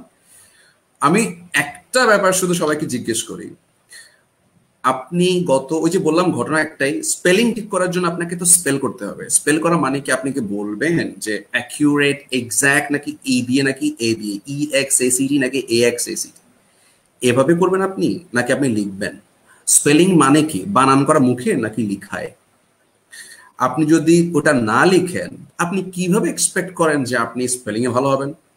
সবচেয়ে বড় সমস্যা হচ্ছে এখনকার জেনারেশনের তো আরো বড় প্রবলেম আছে। কি প্রবলেম? প্রবলেম হচ্ছে সবাই এখন অটো কারেকশন দিয়ে লিখে MS ওয়ার্ডে, তার সঙ্গে তার তো সাজেশন চলে আসে ওয়ার্ডের ক্ষেত্রে। মানে হচ্ছে যখন টেক্সট করতেছে, যখন ফেসবুক স্ট্যাটাস দিচ্ছে, এখন আপনি যদি এমনকি সফটওয়্যারই আছে, আপনি লাইন অর্ধেক লিখে দিলে বাকিটা সে নিজে বানিয়ে নিচ্ছে। খুব ইন্টারেস্টিং। এইভাবে যেই জেনারেশন বড় হচ্ছে, এইভাবে যে জেনারেশন সামনের দিকে আগাচ্ছে, সেই জেনারেশন কিভাবে প্রশ্ন করে স্যার আমার স্পেলিং এ দুর্বল? আরে ভাই আপনি না তো, এই জেনারেশনের সবাই স্পেলিং এ দুর্বল। কারণ হচ্ছে তারা তো স্পেলিং নিয়ে কাজ করে না, সবাই স্পেলিং এ দুর্বল। আপনি স্পেলিং এ নিয়ে কাজ করতে হলে মানে কি আপনাকে লিখতে হবে, সোজা কথা। আপনি লিখুন, স্পেলিং আস্তে আস্তে ঠিক হয়ে যাবে। যারাই বলছেন আপনি লিখছেন না, স্পেলিং আপনি কখনোই ভালো কিছু করতে পারবেন না। আপনি রিডিং পড়া অবস্থায় আপনার স্পেলিং ঠিক হয়ে যাবে, এটা ঠিক আছে। আই এস্টিমেশন একটা ম্যাটার। হাসান স্যার খুব ভালো করে বলতে হবে, আই এস্টিমেশন বলে একটা কথা আছে। আপনি একটা ওয়ার্ডকে দেখছেন, এই ওয়ার্ডকে দেখার পর সামহাও আপনি আমার অনেকদিন থেকে আপনি আমার সঙ্গে কাজ করছেন, শাহান শাহান শাহান নামটা আপনি কয়েকদিন দেখছেন, আপনি কনসিয়াসলি দেখেননি, কিন্তু একদিন শাহানটা আপনি বানানো করে দেখেননি, কিন্তু সামহাও আপনি কি করলেন, একদিন দেখলেন যে শাহানের মধ্যে একটা এইচ কম বা একটা এ কম, আপনার খটকা লাগবে, মনে হচ্ছে যে ভিজুয়ালাইজেশনের মধ্যে একটা প্রবলেম হচ্ছে। তো এই ব্যাপারটা হচ্ছে আই এস্টিমেশন। এভাবে কিছু জিনিস সম্ভব, কিন্তু যখন ওয়ার্ডটা বড় হয়ে যাবে, যেমন আপনার ওবায়দুল্লাহ স্যার, যখন ওয়ার্ডটা বড় হয়ে যাবে তখন আর ব্রেনটা নিতে পারবে না, তখন আপনাকে ওবায়দুল্লাহ নামটা লিখতে হবে। যদি আপনি লিখেন তাহলে একটা বিগ ওয়ার্ডের ক্ষেত্রে ওই ওয়ার্ডগুলো আপনাকে লিখেই এটার আপনার স্পেলিং মাথায় ঢোকাতে হবে। দুটো পয়েন্ট আপনাদেরকে বলি। আমার যেই ভাই, যে বন্ধুরা আজকে অ্যাটলিস্ট যারা এখানে অ্যাটেন্ড করছে তাদেরকে আমি সাধুবাদ জানাই এটার জন্য, যারা এখন পর্যন্ত আমাদের সঙ্গে আছেন, তাদের মূল্যবান সময়টা আমাদেরকে দিচ্ছেন। তাদের একটা জিনিস ঠিক, এই মানুষগুলো, এই আমাদের ছাত্র বন্ধুগুলো, তারা অ্যাটলিস্ট নিজেদের কিছু ডেভেলপমেন্টের জায়গায় কাজ করতে চাচ্ছে। যারা রাইটিং নিয়ে কাজ করার জন্য আগ্রহী, আমাদের কথাগুলো শুনছেন। অনেকের মধ্যে এই ব্যাপারটাই নেই, কিভাবে ইমপ্রুভ করবো রাইটিং এ, কারণ ওদের এখনো কোনো মানে আমরা বলি প্যাকে পড়া, ফিলিংসটাই নেই, প্যাকে পড়ায়নি এখন পর্যন্ত, ফাঁদে পড়তে হবে। ঠিক আছে স্যার, আমি আপনাকে মনে করে দিই, 6 বার বিসিএস দিয়ে আটকাতে হবে, 7 বারে রবার্ট ব্রুসের মতো পাস করতে হবে, তখন আপনি বুঝবেন যে স্যার, মনে আছে তো স্যার, ওবায়দুল্লাহ স্যারকে আমি একদিনকে মনে করিয়ে দিচ্ছি যে ওই এক জায়গায় স্পেসিফিক ইংলিশে ঠিক করেই ওনাকে বিসিএস কাটার হতে হয়েছিল। আমার এক বন্ধুর ইংলিশ ঠিক করেই বিসিএস কাটার হতে হয়েছে ওনাকে, না হয় উনি 4 বার রিটেন ইয়ে করেছে, পরীক্ষা অ্যাটেন্ড করেছে শুধুমাত্র ইংলিশে। ইয়েস, ভাইবা দেয়া। কয়বার ভাইবা দিয়েছিল স্যার?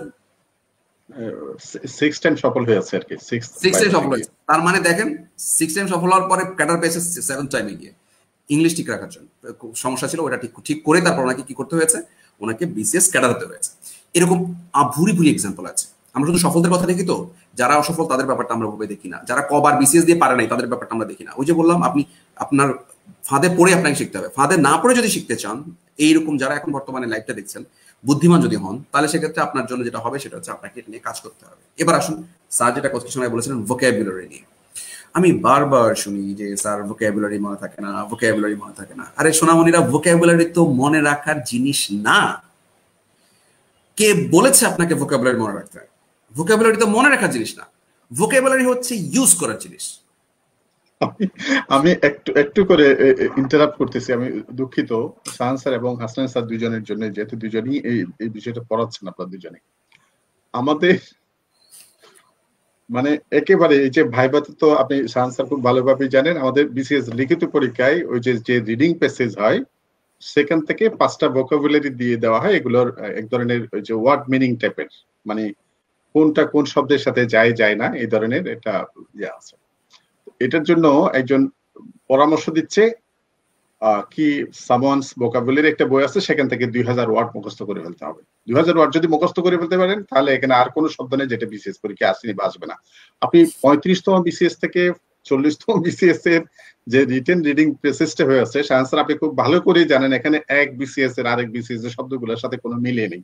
আর উনি বলছেন 2000 ওয়ার্ড যদি আপনি মুখস্থ করে ফেলেন, তো এই আমাদের কত গুরুত্বপূর্ণ জিনিস মুখস্থ থাকে না। একটু আপনি ভোকাবুলারি নিয়ে কাজ করেন, একজন ভোকাবুলারি এক্সপার্ট হো, এবং আমার যদি ভুল না হয় ইউ আর দি মানে ফার্স্ট ওয়ান যিনি ভোকাবুলারির উপর একটা কোর্স চালিয়েছিলেন, 8টা কি 10টা ক্লাসে। ভোকাবুলারিটি এটা একটা প্রবলেম, ভোকাবুলারি মনে থাকে না, কিন্তু মনে থাকার বা এটাকে আসলে মনে রাখার বিষয় মূল পয়েন্টটা কি একটু যদি ফোকাস করতেন। আচ্ছা, থ্যাংক ইউ। এটা আসলে আমাদের বড় সমস্যা। আমি আগে বলেছি এখানে পয়েন্ট তো 3টা আসলে।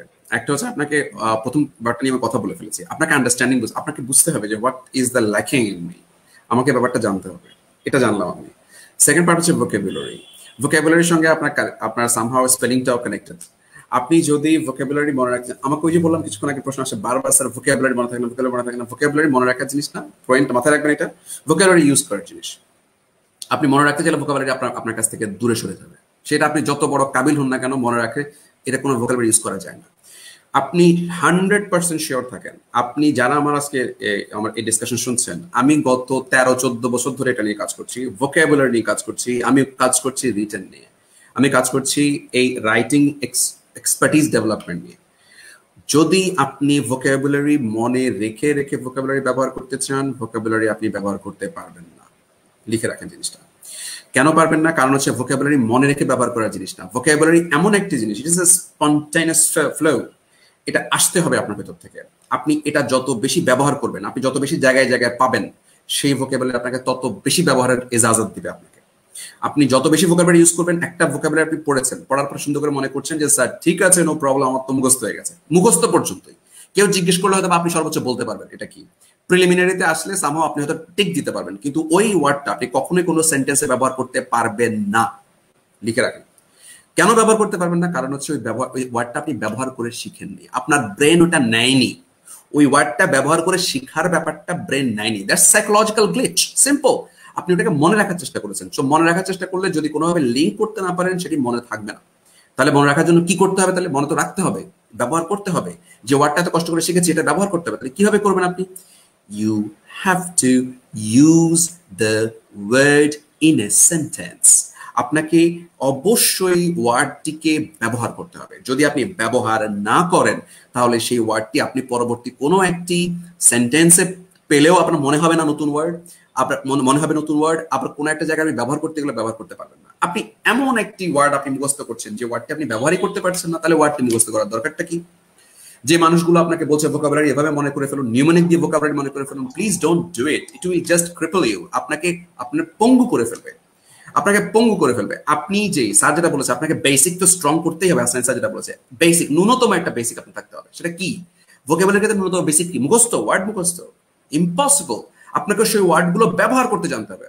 ওই ওয়ার্ডগুলো ব্যবহার, আপনি একটা ওয়ার্ড যদি সামো আপনি অ্যাডজেক্টিভ শিখছেন ওয়ার্ডটার, ঠিক আছে, অ্যাট্রোশিয়াস, আপনি শিখছেন আপনি অ্যাট্রাকটিভ, আপনি এটার ভার্ব ফ্রম অ্যাট্রাক্ট আপনি তো জানেন না, না জানলে আপনি কিভাবে এটাকে ভার্ব হিসেবে ইউজ করবেন? It will attract me, it is attractive to me, এটা আপনি কেমনে বুঝবেন রে ভাই? আপনি তো ইউজ করতে হবে এটাকে।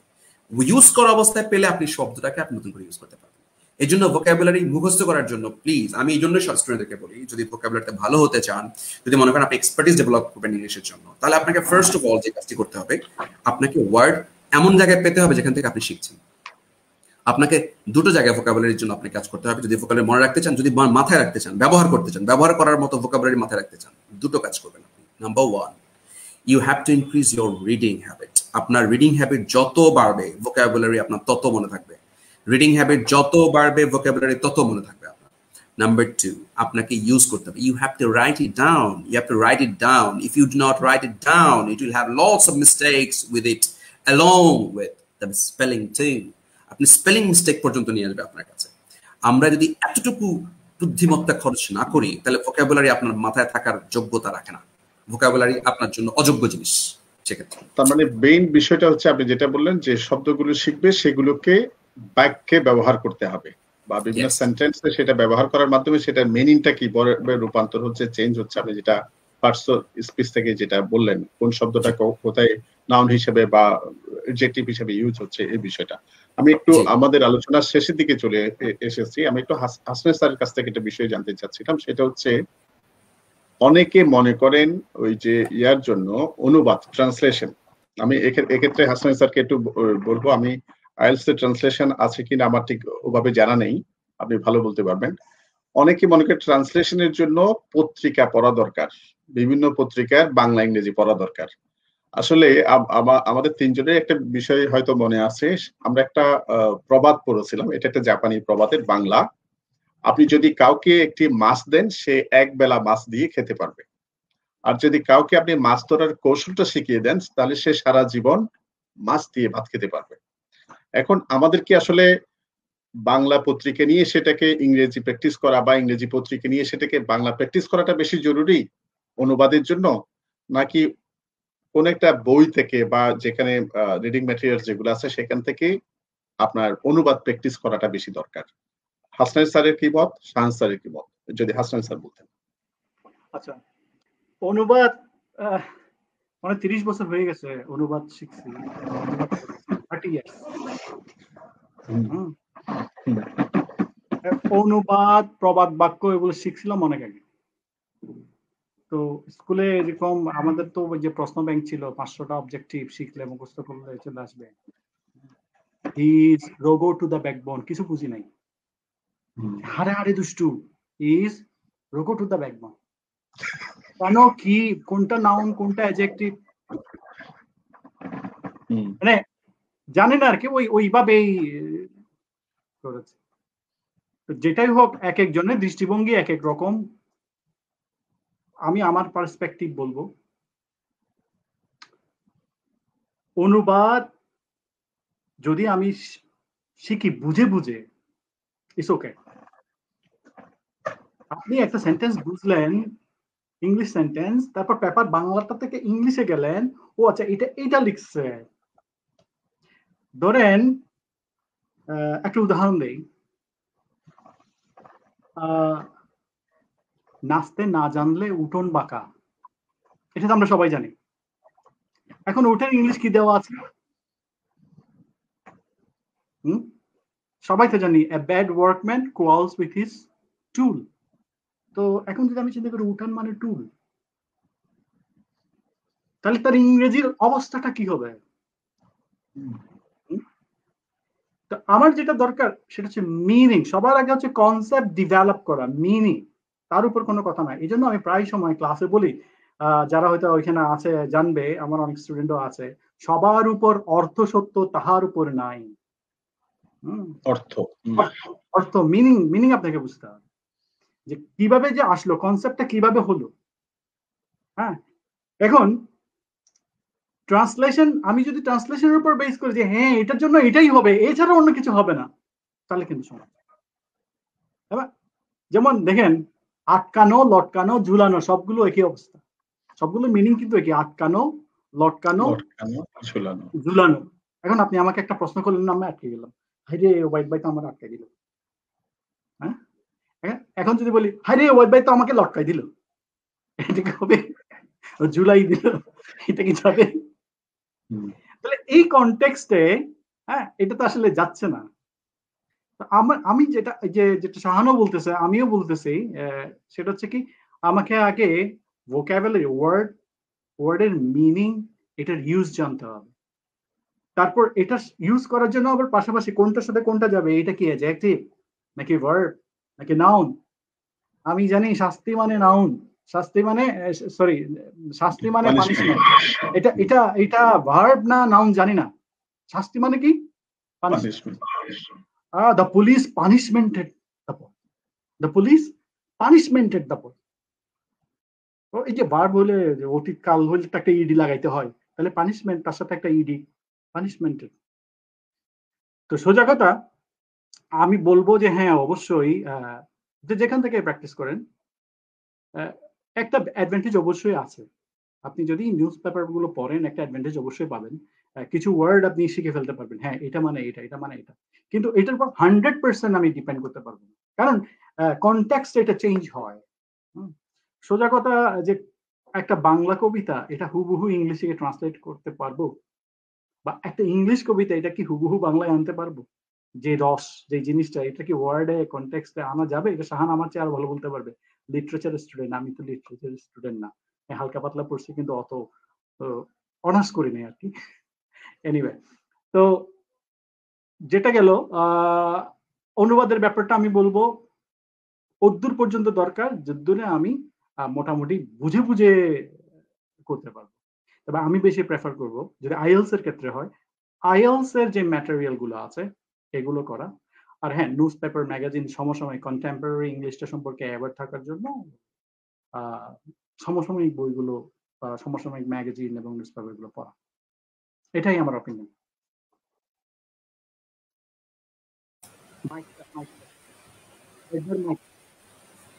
শাহান স্যারের বক্তব্য কি, আপনি কিভাবে দেখেন বিষয়টাকে? আসলে অনুবাদের জন্য যদি আমাদের অনুবাদ নিয়ে আমরা এত কখনো এটা কনসাস ছিলাম না। হাসান ভাই যেটা বললেন সেটা হচ্ছে যে ধরুন আমাদের এখন পর্যন্ত কিছু এমসিকিউ লেভেলের, আমি একদম প্রফেশনাল লেভেলতে কথা বলি, এমসিকিউ লেভেলের যে কোয়েশ্চেন গুলো আছে ওখানে এক মাখি শীত চায় না টাইপের অথবা bad workman cross with his tools, এই টাইপের প্রশ্নগুলো এখন পর্যন্ত আসছে।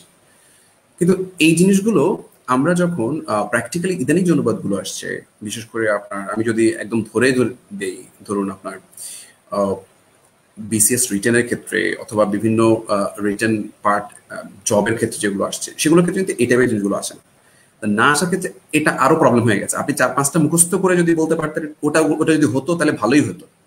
এখন প্রবলেম হয়েছে যে আপনাকে আসলেই ভালো জ্ঞান রাখতে হবে অনুবাদের ক্ষেত্রে। এখন একটা ব্যাপার আমাদের খুব মানে মনোযোগী হতে হবে একটা ব্যাপারে, আমরা মাঝে মাঝে স্টুডেন্টদেরকে, আমি এখনো মাঝে মাঝে কিছু মানে সামহাও যারা মোটামুটি ফিল্ডে আছেন না ওনাদের কিছু জিনিস দেখি যে দেখার ব্যাপারটা এরকম যে দেখি যে ধরে ধরে ওয়ার্ড বাই ওয়ার্ড অনুবাদ করানোর চেষ্টা করছে। এটাও এক ধরনের জাতিগত পঙ্গুত্বের একটা উদাহরণ। আসলে কেন আমি বলি সেটা হচ্ছে আপনি একটা সেন্টেন্সকে ধরে ধরে যদি আপনি ওয়ার্ড বাই ওয়ার্ড যদি আপনি একটা মানে সেন্টেন্স বানান তাহলে সেক্ষেত্রে যেটা হয় সেন্টেন্সের মাধুর্য নষ্ট হয়ে যায়।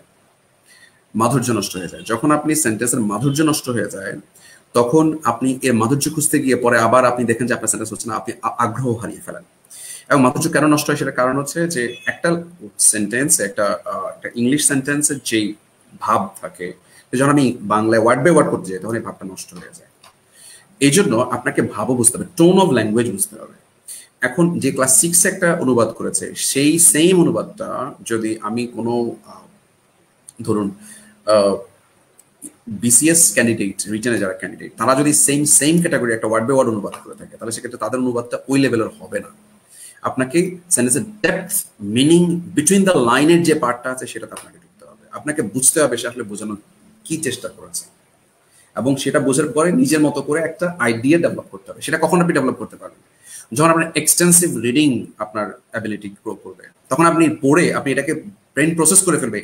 অনেক পড়তে পড়তে এটা হয়, আর ধরে ধরে কাজ করার জন্য যেটা বলি, একদম আপনাকে আমরা যেটা নিয়ে এখন বেসিক যে কথা নিয়ে কথা বলবো, যদি আপনি সেন্টেন্স গুলো বানাই কিভাবে, হয় কিভাবে, কোন কোন জায়গায় কি কি যুক্ত হলে, যেমন কিছু মডিফায়ার্স আছে, পোস্ট মডিফায়ার্স আছে, সিম্পল সেন্টেন্সের মধ্যে কিছু মডিফায়ার্স অ্যাড হয়ে সেন্টেন্সের মিনিংটা বড় করা যায়। তো এটা যদি আপনি নাও জানেন, প্র্যাকটিক্যাল ইউজেসটা যদি আপনি না জানেন, সেন্টেন্স বড় হলেই আপনি তখন আর বুঝতে পারেন না। That's a matter. সেন্টেন্স বড় হওয়ার কারণে আপনি বুঝতে পারেন না। সেন্টেন্স বড় হলে আমাদের ছেলেমেয়েদের যেটা হয়, আমাদের বন্ধুদের যেটা হয়, আমাদের ছাত্রছাত্রীদের যেটা হয়, সেটা হচ্ছে আপনি তখন আর পড়ার আগ্রহই পান না। কারণ আরে বাবা, এত বড় সেন্টেন্স আমি কিভাবে এটা পড়বো, কিভাবে বুঝবো, আপনি পড়তে চান না। না পড়তে চাওয়ার ব্যাপারটা হচ্ছে এই যে আপনার এই মানসিক দৈন্যতা তৈরি হয়, তখন আপনার আগ্রহ কমে যায়, আপনি আর তখন পড়তে চান না। এটা করতে গিয়ে আপনি যেহেতু বুঝতে পারেন না, আপনি অনুবাদও করতে চান না।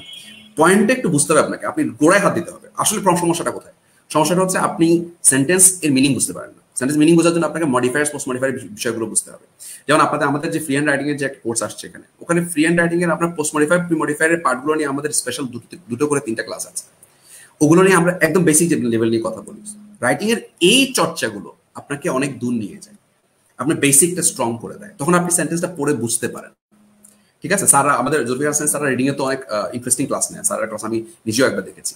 তো ওনার ইন্টারেস্টিং এই ব্যাপারটা কিভাবে হয়, তো উনি ধরে ধরে এই কাজগুলো করেন, মডিফায়ার বুঝিয়ে দেয় ছেলেমেয়েদেরকে। কিন্তু এই মডিফায়ার যদি আমরা ওই আইএলটিএস এ যাওয়ার আগে, বিসিএস ইয়াতে যাওয়ার আগে থেকে জানি, আমি রিডিংটা ভালো করে বুঝতে পারবো। রিডিং ভালো বুঝতে পারলে আমার মাথায় প্রসেস করবে, এরপরে আমি বাংলা কিভাবে লিখবো এটা আমার উপর ডিপেন্ড করবে।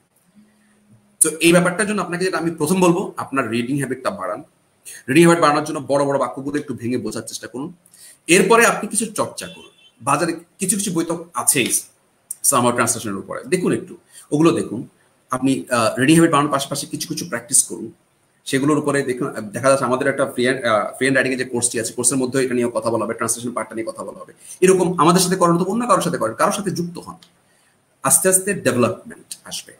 যদি ওটা না করে তাহলে সেক্ষেত্রে ডেভেলপমেন্ট আসবে না, একটা পর্যায়ে থেমে থাকবেন, এবং ট্রান্সলেশন বলেন, রিট্রান্সলেশন বলেন, অনুবাদ বলেন, যাই বলেন না কেন, আপনার স্টেজ ডেভেলপ করবে না, লেভেল ডেভেলপ হবে না। অনেক ধন্যবাদ দুজনই, খুব চমৎকার বলেছেন। আমাদের বন্ধুরা যারা আজকে শুনছেন এই আলোচনাটা, আমার মনে হয় তারা খুবই উপকৃত হবে এই আলোচনা থেকে। লাস্টে যে শাহান স্যার একটা কথা বলেছে, আমার কাছে খুবই মানে উল্লেখ করার মতো একটা পয়েন্ট, সেটা হচ্ছে আপনি আগে নিজের অবস্থাটা বুঝে এটাতে যে আপনার ডেভেলপ করতে হবে, এই ব্যাপারে আপনি 10 জনের সাথে পরামর্শ করেন, 10 জনই বলবে আপনাকে ইংরেজিতে বেটার করার চেষ্টা করতে হবে, ইংলিশ রাইটিং বলি বা আদার্স মডিউল গুলো বলি। এখন এই চেষ্টার মধ্যে আপনি যদি মনে হয় কোথা থেকে করবেন, কার কাছে করবেন, এটা আসলে বেশি গুরুত্বপূর্ণ না। বেশি গুরুত্বপূর্ণ হচ্ছে আপনাকে স্টার্টটা করে ফেলতে হবে। আপনি যদি এখানে কমফোর্ট ফিল করেন, আপনি এখানে করেন। আপনি যদি অন্য কোথাও ফিল করেন, আপনি সেখানে করেন। দরকার হচ্ছে আপনার ইমপ্রুভ করা। সুতরাং আপনি এই শেখা প্রসেসটার মধ্যে আপনি থাকুন। শেখা প্রসেসের মধ্যে আপনি থাকলে সেটা আপনি একটা সময় গিয়ে 3 মাস 6 মাস, আরেকটা জিনিস সময় সুযোগ থাকলে আমরা হয়তো আরেকটু আলোচনা করতাম। আমরা যে বিষয়টি একেবারে ক্লাস 1 থেকে শুরু করে গ্রাজুয়েশন, পোস্ট গ্রাজুয়েশন পর্যন্ত প্রায় 15 বছর 20 বছর স্টাডি করে যে ইংরেজিতে 2-4টি লাইন লিখতে পারি না, রাইটিং এর ক্ষেত্রে রিটেন ফরম্যাটে আমরা এক্সপ্রেস করতে পারি না অথবা বলতে পারি না, সেই বিষয়গুলো একটা ফ্রি হ্যান্ড কোচিং বা একটা স্পোকেন ইংলিশের একটা কোর্স বা একটা আইএলটিএস কোর্স করেই আমি একেবারে হাফেজ হয়ে যাব, আমি একেবারে অসাধারণ কিছু করে ফেলবো, এই শর্টকাট চিন্তাটা না করা ভালো। আপনি যদি, এটা একটা গুরুত্বপূর্ণ, আমরা সকলের আলোচনায় আপনারা দেখেছেন, English is skill, English is for life. English হচ্ছে বর্তমান যে গ্লোবাল কমিউনিটি, এটার কমিউনিকেশনের অনলি আপনার কমিউনিকেশন মিনস হচ্ছে ইংলিশ। সুতরাং এখানে যার যাই বয়স, যে যে প্রেক্ষাপটেই থাকেন না কেন, যে যাই করেন না কেন, আমাদের সবাইকেই কিন্তু ইংরেজিতে আমাদের বর্তমান অবস্থা থেকে আরো বেটার করা, আমাদের কমিউনিকেশন স্কিল, সেটা ওরালি হোক, রিটেন ফরম্যাটে হোক, বা স্যাররা বারবার বলছিলেন রিডিং, একটা পড়া ক্যাপাসিটির, পড়ায় দক্ষতা বৃদ্ধি, এটা তো কোনো বিকল্প নেই। সুতরাং এই বিষয়গুলোতে আমাদেরকে সামনে আসতেই হবে। আমরা সবাই চাই ভালো ভালো চাকরি করতে, সবাই চাই ভালো কিছু করতে, কিন্তু আমরা এফোর্টটা দিতে চাই না। এটা আমাদের একটা মানে সব প্রবলেমের সম্ভবত একটা মাদার প্রবলেম হিসেবে বলতে পারি। ওই যে একটা প্রবাদ আছে বাংলায়, কলা খাবি, হ্যাঁ খাবো, পয়সা দিবি, দিব না, এই ধরনের একটা বিষয়। অর্থাৎ এখানে পয়সা দেওয়ার বিষয়টা আমরা বুঝাচ্ছি, আপনাকে এটার জন্য সময় দিতে হবে, এটার জন্য আপনাকে শ্রম দিতে হবে। সময় এবং শ্রম যদি দেন, আপনি 6 মাস দেন, 1 বছর দেন, আপনি এই যে আমাদের করোনা পরিস্থিতির কারণে কালকে পরশুদিন থেকে সম্ভবত লকডাউন শুরু হচ্ছে নতুন করে আবার, আপনার এখন ঘরে থাকা স্বাস্থ্যবিধির কারণেও বিশেষভাবে গুরুত্বপূর্ণ। এই পুরো সময়টাকে আপনি আপনার স্কিল ডেভেলপমেন্ট, আপনার এই যে রাইটিং ক্যাপাসিটি বিল্ডিং এর ক্ষেত্রে বলেন, বা যে বিষয়, কারো ম্যাথমেটিক্স এর দুর্বলতা থাকতে সে ম্যাথমেটিক্স নিয়ে, ইংরেজি নিয়ে, বা অন্য কোনো সাবজেক্ট, আপনি কোনো না কোনো ভাবে ডেভেলপমেন্টের জন্য আপনার সর্বোচ্চ প্রিপারেশনটা আপনি নেন, সর্বোচ্চ শ্রমটা আপনি দেন, এটার পিছনে আপনি সময় দেন। এগুলোর কিন্তু বিকল্প নেই। আপনি শুধু একটা দুইটা আলোচনা শুনে 15-20টা ক্লাস করে খুব বেশি একটা কিছু করে ফেলবেন, আমরা তা মনে করি না। এটার জন্য আপনাকে নিজেকে সময় বিনিয়োগ করতে হবে, আপনাকে সময় দিতে হবে। আমরা আপনাদের সবার জন্যই একটা খুশির খবর, একটা তারিখ ঘোষণা করতে যাচ্ছি। ফ্রি হ্যান্ড রাইটিং কোর্স, এটি পরিচালনা করবেন, আমাদের প্রথম ব্যাচ শুরু হতে যাচ্ছে। আজকে যে ফর্মাল ওরিয়েন্টেশনটা হলো, এই ওরিয়েন্টেশনের মাধ্যমে আমরা কিন্তু March forward free hand writing কোর্সটি মার্চ ফরওয়ার্ডের প্রোগ্রামের মধ্যে অন্তর্ভুক্ত হয়ে গেল। 10 এপ্রিল আমাদের জাতীয় জীবনে একটা গুরুত্বপূর্ণ দিন। আমাদের প্রথম সরকার গঠন বাংলাদেশের স্বাধীনতার সাথে গুরুত্বপূর্ণ, আমাদের স্বাধীনতার ঘোষণাপত্র জারি করা হয়েছিল।